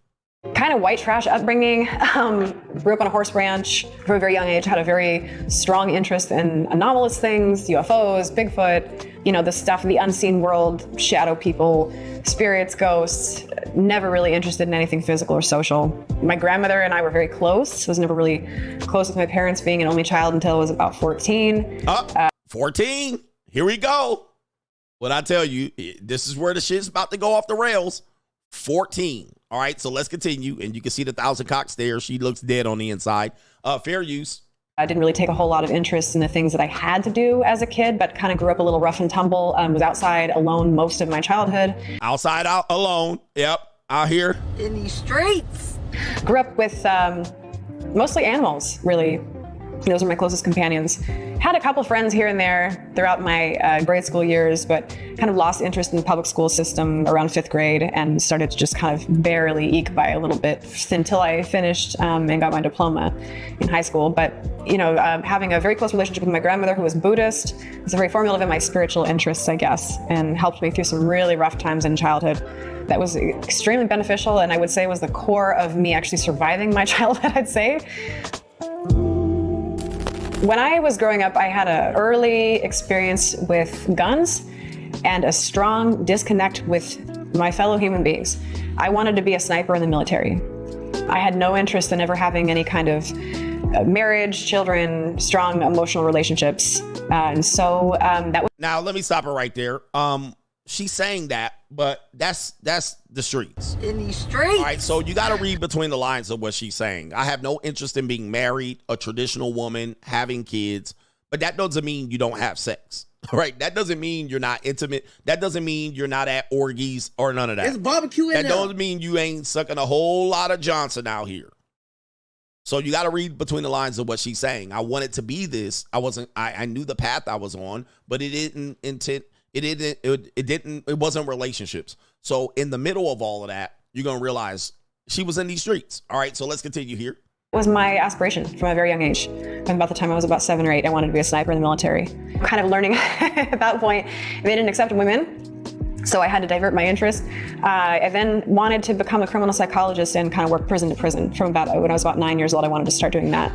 I had a strong interest in sociopathic tendencies and just what actually drove evil behaviors and what made people act in evil ways. And that was... All right, so again, let me pause it. Fair use. She's identifying, again, the ages of where you need to come into the woman's life. The young woman right there is figuring out her path at 8 to 12. If that is missed, and as a parent, you miss it, okay? As a father, you miss it. As a mother, you miss it. She's going to figure it out. So she's admitting that she's trying to figure out her life at this critical age. But you guys always want to work on the 16, the 18-year-olds and the 19 and 20-year-olds. But she's already knowing kind of where she wants to go. People naturally want to do that. All right, so let's see where this leads her. It was very interesting to me from a very young age. I never really had a whole lot of common interests that other kids related to. So that was kind of what I leaned towards. Get into it. Before realizing that you have to go through a lot of steps to get to that point. A lot of steps that in my upbringing I could not afford or really obtain. They were not really feasible for me. You know, I graduated at 16 through an online charter aspect of the public school that I was in. Online charter? All right, that sounds like a continuation school to me, but that's neither here nor there. That sounds like a GED. In these streets. All right, so, but I'll give it to her. She was smart. All right, so again, let's just say it was a charter school and she was smart. 16. What do we know about these ages? We know the fucking's going to start. All right, so it's going to start around that age. White women, 16. It's not this 18, 20-year-old bullshit. All right, it's not. Let's continue here. That's Sascast. Why am I showing them? All right, I got too many videos up. Okay, hold on for a second. Where am I at? Okay, here I am. All right, I got a point to make about that later. And got my diploma, didn't go to graduation, didn't go to prom, wasn't really that kid. And I figured out very quickly that I either needed to get a job or go to college. So I did a semester of college and realized that was very expensive and I had no money. So I started finding kind of side jobs here and there. Uh-oh. I was kind of looking for odd jobs on Craigslist to make a couple bucks and having very few skills and very few interests that were relevant to what people were looking to employ me for. I answered this ad. It looked super shady. And it was super shady, but it was fine. Yep. Oh, here we go. I'm in a bind. All right, of course. Again, listen, let me tell you guys, as men, I got to teach here. As men, we have to become. As women, they can use what nature gives them. This is why they're able to make as much money in their early years and better than us when they're younger. So she didn't have skills. She didn't have nothing, but she had ass and titties. So she was like, I was in a bind. I'm in a bind. And I had to use what nature gave. Your rent's due, motherfucker. All right, so I'm going to answer this ad, something that I've already done, but I'm not going to do that for free no more. So now this is the monetized woman. So this is where she's going to lead her to become monetized. And just that fast, right after graduating from 16, somewhere between 16 and 18, 16 and 19, we got to volunteer. All right, so let's use what nature has given us. I had no skills. Listen. Interests that were relevant to what people were looking to employ me for. And I was blonde. I answered this ad. It looked super shady. And it was super shady, but it was fine. I got my quick cash and didn't know what the hell I was doing. It was a blowjob scene with some guy and filled out paperwork and everything was fine. But it was like one of those things, like, what on earth am I doing? But I needed a couple of quick bucks, so it was fine. I need a couple of quick bucks. I got money. Now let me stop it right here. It don't take much to get in the bind. Like you can, when I'm in a bind, I got to figure out how to use my might, maybe my intellect or shit like that. With them, they can make some quick cash. All right, they can go to Fixes Binds LLC. I got money. Now, all women have thought of or have done this. Right? All women have thought of doing this. I need a sugar daddy that don't want no sugar. That's an example. I'm going to strip a little bit through through college and pay for my education. Okay. I mean, this is just examples of it. All women have thought of this. Oh, damn, I need to rustle up some cash. All right. So this is the spectrum we're talking about. Now, some women have thought about it and it was just a fleeting idea. Some women have thought about it and joked about it. Some women have thought about it and looked into it. Some women have even thought about it and walked down that path. All right. So it just depends. But they've all have come across their mind. All right. Even your mama, it all has come across their mind at some particular point. I need to rustle up some quick cash. All right. Here we go right here. And now you dropping that net. It's barbecue in there. All right. So here we go right here. Let's continue. Then just kind of forgot about it. Didn't really bother me too much. I wasn't dating anyone at the time, so I didn't feel like there was anything really to consider. Went about my life, and I worked in some odd like sales jobs and things like that, just not really finding anything quite interesting. Within a month, in my own personal experience, the partner I was living with at the time got a DUI. Partner. My grandma passed. And there was something else that happened. Oh, I remember. Financial institution that I was working for merged with another bank, and those senior employees got priority over 40 hours a week, and the rest of us got cut our hours in half. So I had kicked my boyfriend out at the time and was like... Boy, I mean, does this play like the playbook? So who lost in the 50-50 relationship? The boyfriend. She lost her job. It was no longer 50-50. He needed to go to 100. He couldn't afford it, and he got the boot. And all that had to happen was a layoff, cut hours. Grandma dies. Now you getting the boot. You're out. All right, just that fast. I'm telling you, man. If I don't know this shit, I don't know this shit, bro. Gotcha, bitch. I be batting 1,000%. It always comes down to the money, and it's all transactional. All right, soon as she got her cut hours and she couldn't pay her half, it was out for the boyfriend. All right, so here we go, man. This is crazy. Let me see if I can continue here. Yikes, what am I going to do? I was working as a bank teller. I had this guy come in one day who I'd kind of known from the past, and I kind of knew what he did, but he was like, well, how you doing? I didn't have any other answer besides, oh, I hate this job, and I hate this financial institution, and I hate this. She basically said, I'm in a bind. She in a bind. All right, she said, I'm in a bind. That's what she said. Whole paradigm of corporate America, it just did not suit my needs at all. So just kind of hating that corporate America role, I thought, you know what do I have to lose? It's easy, quick money. I'm not making ends meet. And so he said, oh, you can come by and I'll explain to you a little bit about what we can do, and I can have you leaving with this amount of money. So your rent's due, motherfucker. Bruh, she said she knew what he did. She knew what he did. She knew what type of dude he was. So again, what is she, 18, 19, 20, 22? She said, I knew what he was about. I knew what it was, and now I'm a volunteer. I volunteer. These are at the critical ages where you're saying the brainstem ain't developed and all of this goofy bullshit. She working at a bank. She wanted the fast dough. She wanted the life. This is the spectrum. So when they later say, well, I was young, dumb, and I didn't know, and I was this and that, and these manipulated me, and these guys, I was at the Diddy party, I didn't want to be there, I was a victim, no consent, the bodies didn't count, and my brainstem didn't develop, it's all not true. You got to find cases where this is mostly they're choosing this. Cassie chose it, and they need to be ringing up Cassie ass because she was a goddamn facilitator. But that's neither here nor there. She's a cooperating witness. Now, this is what we're talking about. She was a facilitator for 10 years, and all them hoes chose to snort up all the lines of coca, drink up all the drink, takes all the trips, eat up the food. They chose to do all that shit, and now they victims later on. Hey, 1-900, I'm a victim. All right, but let's continue here. So we sat, and I ended up coming back to his house a couple days later. We arranged for the shoot, paperwork, IDs, the whole 9 yards. And he said, I could get you, if you're interested, I can get you more work with an agency up in LA. I said, okay, I'll go up to LA. I had been in several years earlier, I had been in a pretty bad car accident and was terrified to drive on the freeway. So this was one of those great catalytic opportunities that I had to learn my way through that freeway fear. So I got on the road and went up to LA, experienced LA traffic for the first time in my life at 23. That was an interesting 22. 22. She corrected it. 22-ish. 22-ish. What are we learning? In these streets. What are we learning? He said the baby oil runs. What are we learning, bro? Guys? By the time you meet, this is my point here, and this is, again, not to belittle or demean women at all. I'm trying to educate men.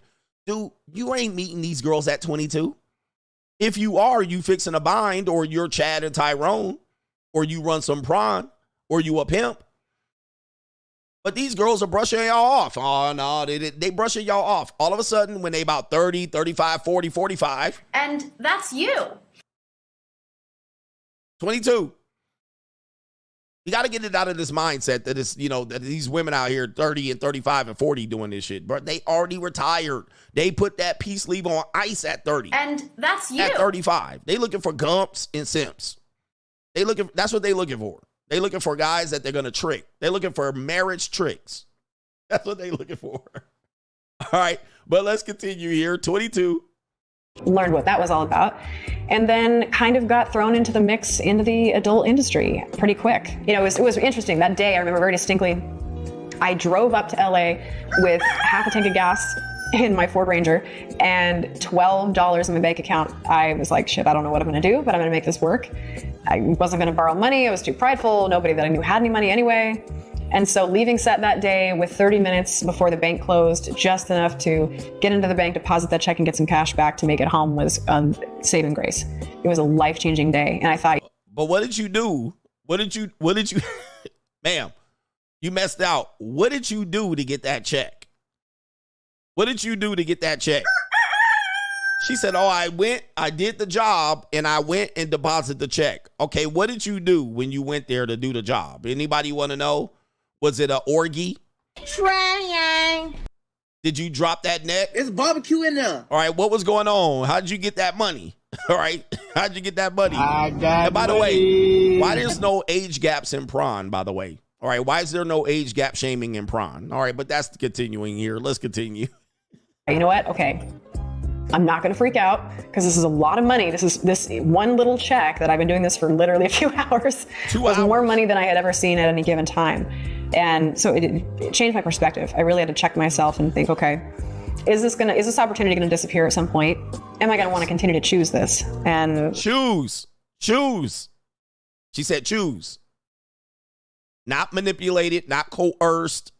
Choose. Let's continue. It just kind of snowballed after that. Snowball. I think some of the highlights have been the opportunities to travel and meet new people.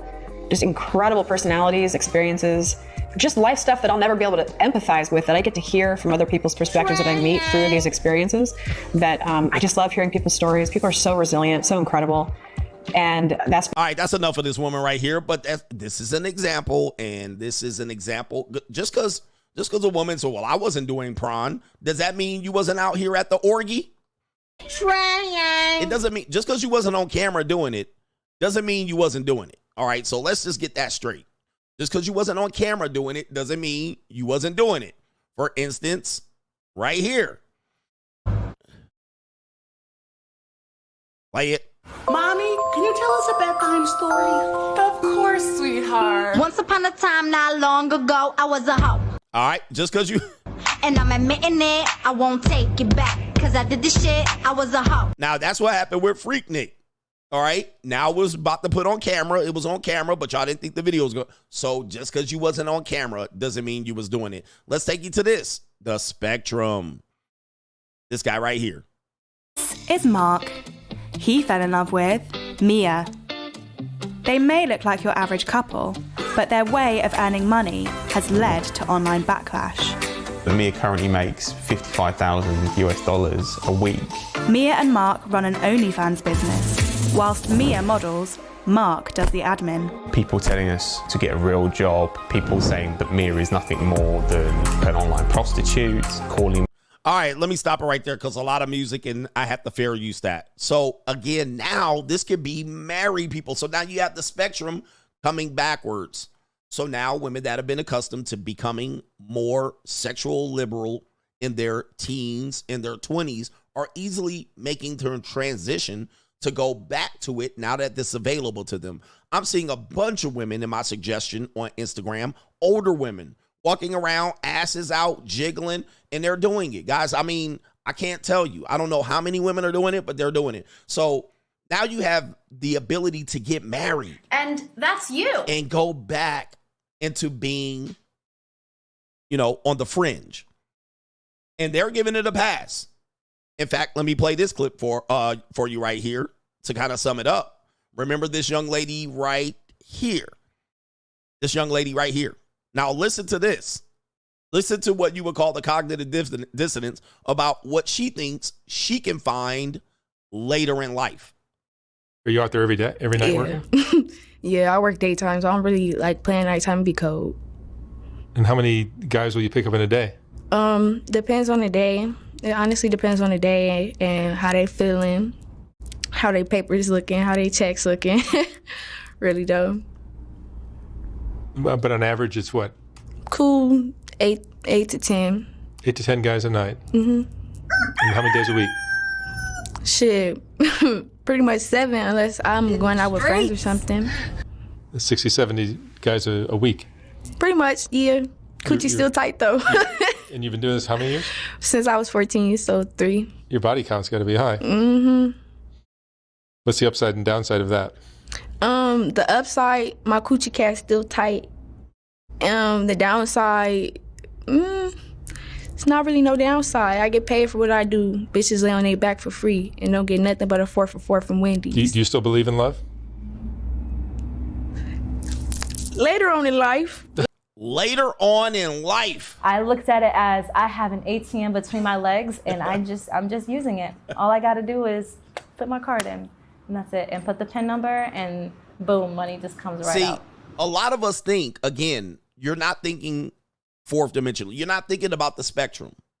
You're thinking compartmentalized. So if your woman decides to do this at a young age, you hold it against her. She cannot go to being a wife, falling in love. But that's not how women work. That's not how they think. That's not how they think. They think, no problem. I'm a 304 today. Tomorrow, I can be a wife. Long ago, I was a hoe. Today, I'm a mother. All right? I mean, that's where we are right now.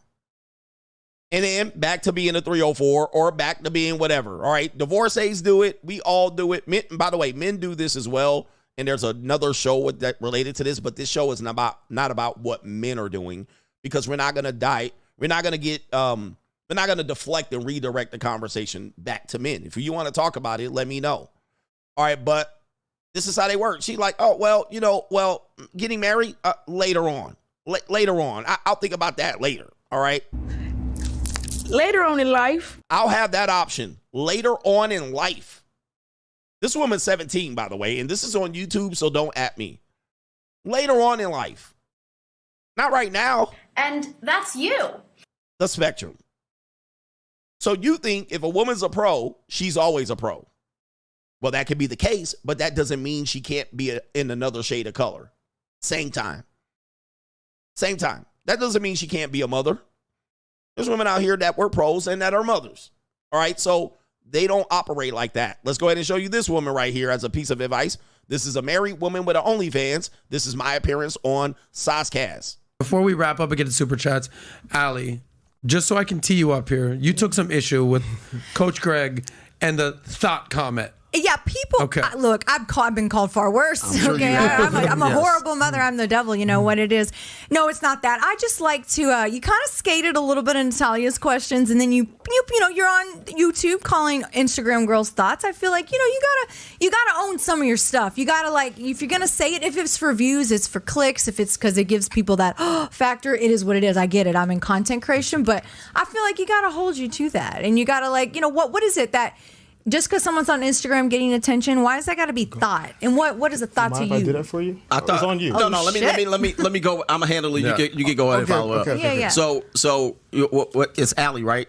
Allie would like a wonderful description and me for write a book of how to describe these women. And of course, it's not to slander you. It's a description. I just described who you were, and people can immediately associate it with it. So if I have a few seconds to grab your attention, I can describe it as an Instagram thought, and everybody knows what it is. So I don't have time to be like, well, this young lady who got her titty out, and this one over here who got the butt out, and this one over here who done plumped her lips, and this one over here who's stripping for the camera. I don't have time for that, and so thus I have to give it a name, and I can say TikTok because that's what my app's popularity is. It's for those hoes over there.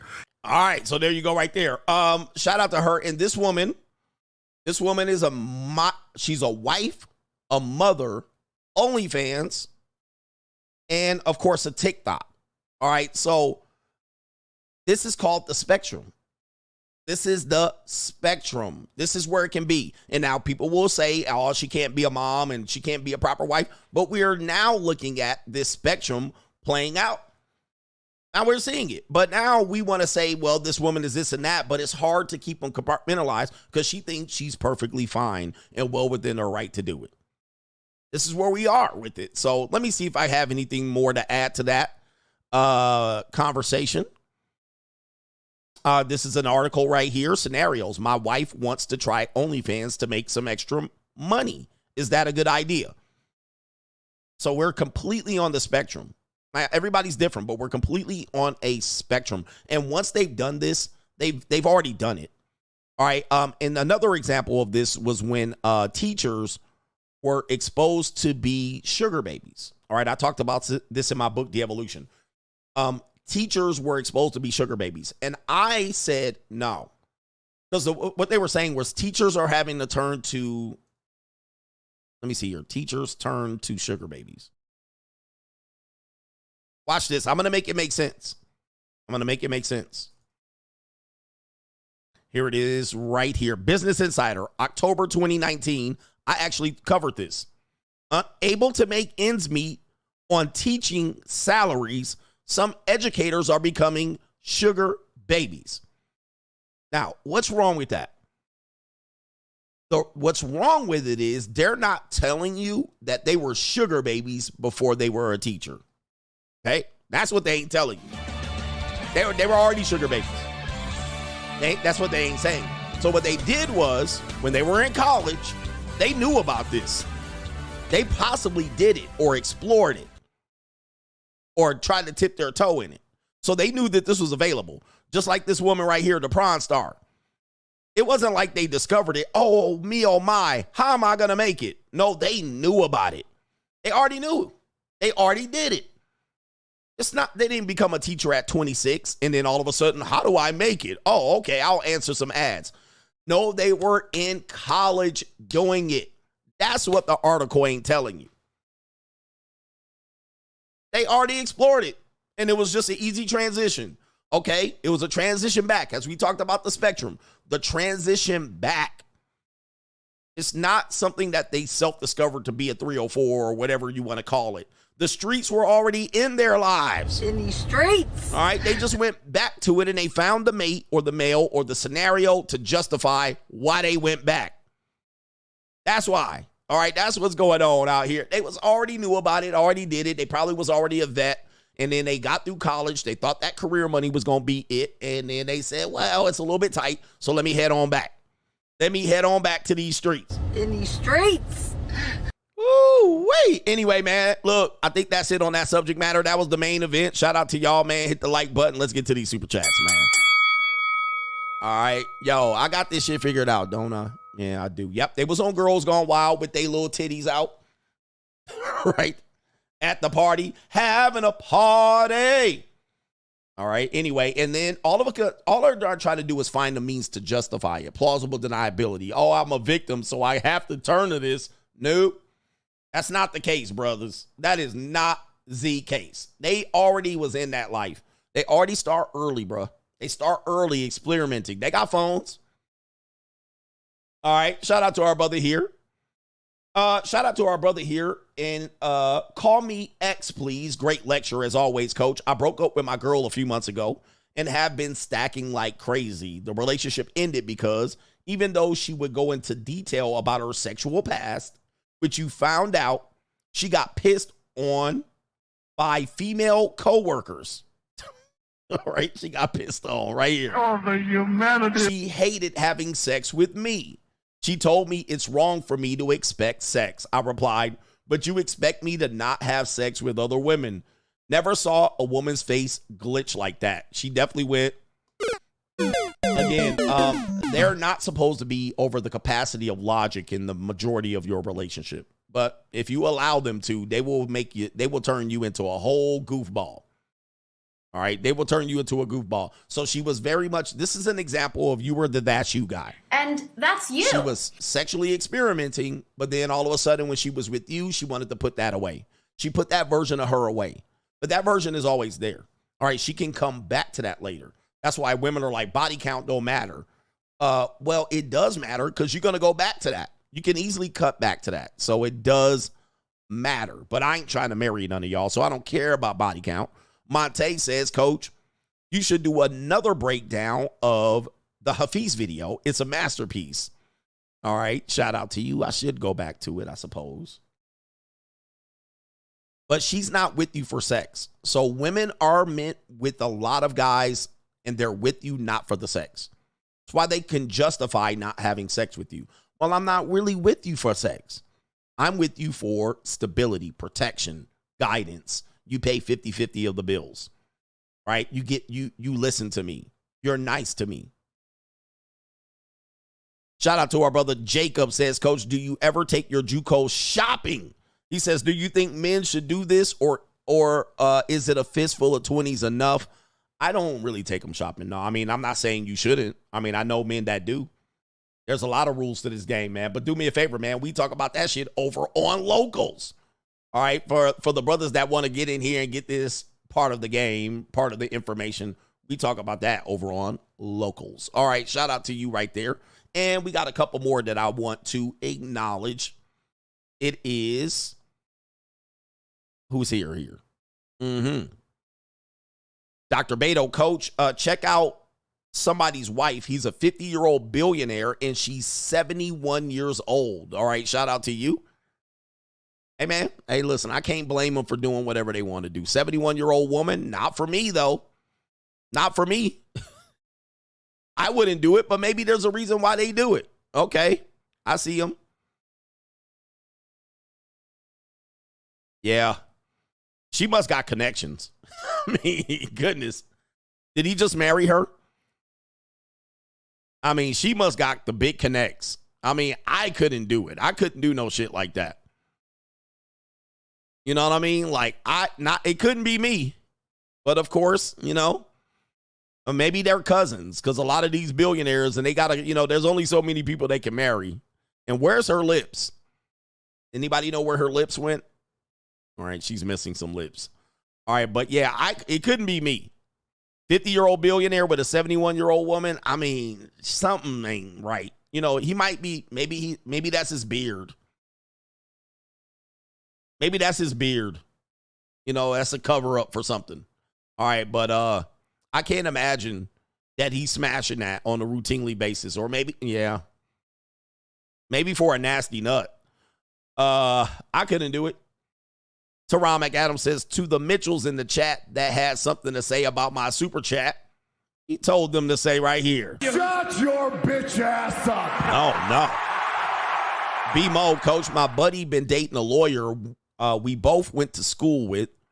In school, she had a boyfriend, which was her high school sweetheart. One day, the BC convo came up, and turns out, the body count. It turns out she has 39 bodies. My friend broke up with her the same day. 30 plus bodies in 5 years is insane. Type in what you think a high body count would be. Because, gentlemen, I mean, shout out to the ladies that claim to be virgins and discriminate with who they have sex with. I can't imagine. A 30 body count in 5 years, if you do the math on that, I mean, that's only 6 bodies in a year. That would be 3 every quarter. I mean, that could be I'm sorry, not 3. That could be 2, a body and a half every 3 months. So, I mean, I think they could easily conduct that. In my opinion, once a woman gets past 25, them numbers going to jump up ridiculously high. Ladies, are y'all here? What's y'all body count? Right? Ladies, where y'all at? Oh, they quiet. They quiet. A 30 body count, bro, I know women, they can rack that up real quick. I mean, it's not that hard to get 30 bodies in 5 years. But you're right. All right. Now, a 30 and a young girl, a 30 at 18 is a high number. All right. But 30 for an older woman is easy. Easy peasy. All right. He said that's rookie numbers. Now, if a woman got like over 100, then I'm like, God damn. All right, but. All right, let me see here. All right, and no, I'm not normalizing body count, but y'all better wake up out here, bro. If y'all getting women with low body counts out here, these are needles in the haystack. These are needles in the haystack. There are some out here, but you got to be certain. By the way, if they're out here, how do you know you're going to get it? How are you going to get her? Say, for instance, a guy, there were 15 guys that are hell-bent of finding a woman with a low body count. That's 15 guys that are competing for that one woman. And I could probably say it would be one woman with a low body count or a virgin, and it would be 15,000 people. It'll be 15,000 men trying to get that one woman. So if you're looking for that quality, I just think there's not that many women that fit that mindset. And if there are that many women, then it got to be 10 to 20 to 30 times the men looking for those women. You ain't getting her that easy, bro. That would be a hard get. All right, we are rounding the corner here. Shout out to Beaton, a Ko-Fi supporter. Buenos tardes from Bogota, Colombia, CGA. I'm so upset. He says right here, I got to go back to the U.S. tomorrow and be around these strags again. I'm living the free agent lifestyle, and I'm seeing the results. And he says, I start a new job next month, and I also have a side hustle as a licensed life insurance agent. Shout out to you out in Colombia. Is it still safe out there? I heard a lot of people saying it's not safe. All right, but yeah, it's bad out there. Shout out to Men C's, says, if your boy Men C's, it's your boy Men C's from East London, just passing by to pay my coach his capital gains tax. Shout out to you. And shout out to the East End girls and the West End girls. Steven says, I hurt my back a few months ago doing deadlifts. While I was dealing with the depression of that and recovering, my wife stepped out on me. We were stepping out. Oh, my goodness. My brother, man, goodness.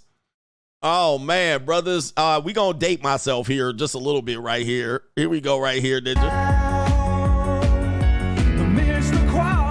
Yeah. All right. Let me see. Here we go.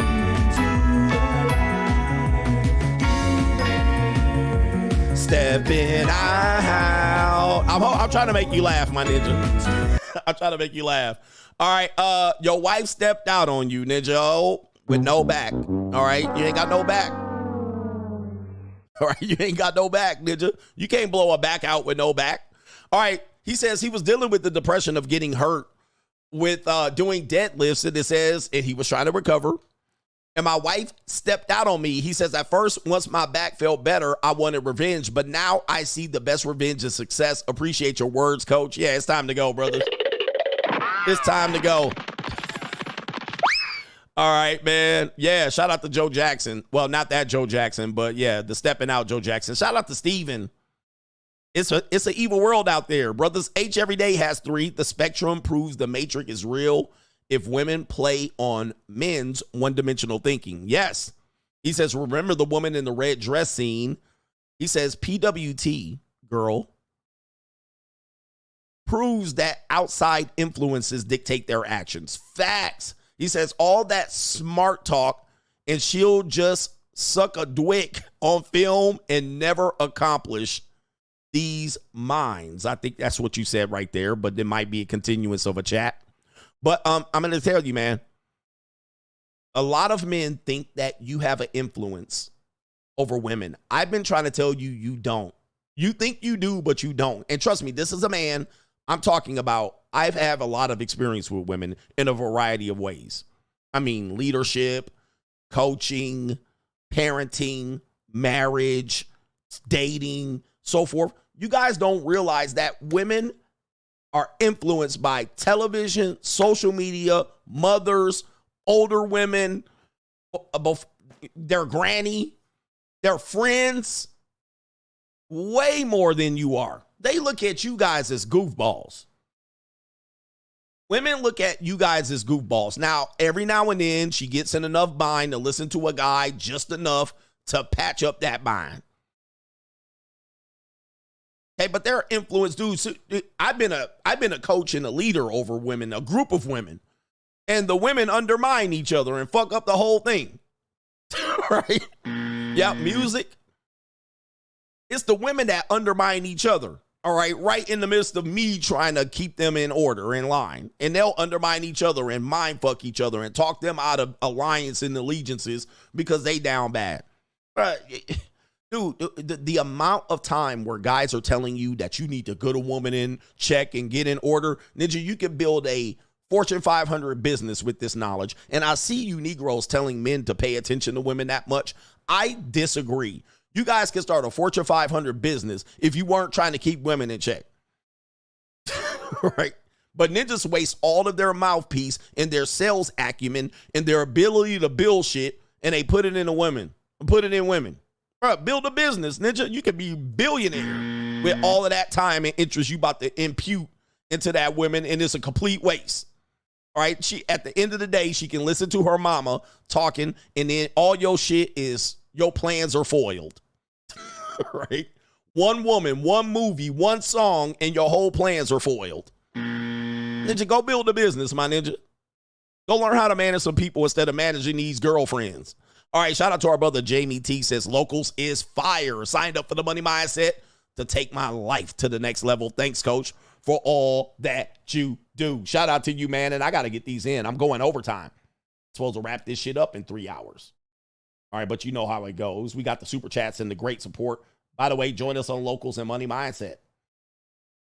Yeah, one TikTok can screw your whole relationship up. You guys got to realize how women are great thinkers. Well, I mean, not the results of what they're doing are great. They just think a lot. Guys, they will psych themselves out. They psych themselves out all the time. They're always worried about the worst case scenario. And they're always trying to figure shit out, and they could just come to the source, but they won't. And they'll be like, maybe this, maybe that, and wow. They kind of psych themselves out. I know this. So let them psych themselves out over there. You keep your whole goddamn mind, all right, in order. H every day, I had to paint houses and tile roofs, cut grass, pressure wash driveways and houses, steal cars, fix AC units, and fix window screens. I never thought of slanging no Johnson and how that could keep you out of a bind. I had to buy books to learn to make more money. We are not equal. 100%. And he says, what we are learning is that money is everything to girls and sex is nothing. He says, but what they use to barter with. He says, why won't you develop these sexual skills and monetize it and have regular clients? But girls are only good for so many, well, you be getting graphic in the text messages here. All right. Shout out to you on that one. And then let me check it out. Let's see here. Snap Tech Fix. If her body count ain't over 9,000. All right. He says right here, she still got a chance out here. because these brothers are starving. Yeah, that brother's starving. Indeed. And by the way, not everybody gets married because of, these things, man. People get married because they lonely. Kevin Sullivan says, Coach, 50-50 is the long-term game to find a better mate while having you on the sideline. Train Yang Gang. Train Yang. I agree with you. All right, that's to keep you at bay. And Sam Prince says, as a father, it's nonstop battles that influence. As a father, it's the nonstop battling the influences of mom, social media, Disney, and the phone, the friends, and school. He says it's on all sides, and it's an uphill battle. I have to sort out the emotional disconnect to the outcome. Yep, you do. And guys, you got to leave them to the world. As you guys know, a lot of dads, you see a lot of women, the dads pretty much gave up, and the dads left her out there on the island. You ever hear these stories? Ladies, I know you're here. What type of relationship do you have with your father? Like, is your father your savior? Does he come and pay all your bills? And are you being still supported by your father? Or did your father say, man, fuck this shit? Now, a lot of women will say, my father abandoned me and he left me at a tough time and he was controlling. Okay, enough of the excuses. What it was your father finally got fed up trying to drag your dead weight ass to the finish line, and you being influenced by the moms and the hater women and the feminists and the whole television and TikTok and music. He got tired. She said, my dad is dead. A lot of dads be like, bruh, go. I'll release you to the wolves. Right? We have another one that says, never met my daddy. All right. Shout out to you. But yeah, it's tough. Guys, you are overcoming a lot. You're overcoming the liberal women, liberal teachers. My daddy hung himself. Oh my good. Okay, somebody is trolling, as they say. Troll. We have a woman have a great relationship with their daddy. So he pays all the bills. Daddy still pays all the bills. Uh-oh. It's time for me to go. It's time for me to go. They want me to get out of here. All right. Shout out to the Coach Gang. That's it. They want me to leave. We out of here. Peace.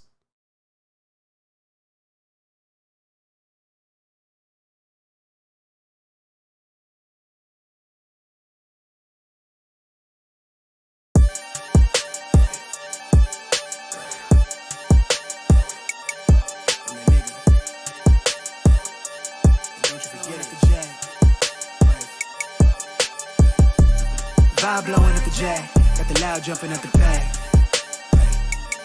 Everything I'm on slack. Everything I do is got the band jumping at the bag. Vibe blowing at my jack, got the loud jumping at the pack. Everything I'm on slack. We've been with me. This would be the. They wild, I think. I'm innocent. Bro, you hear that guy?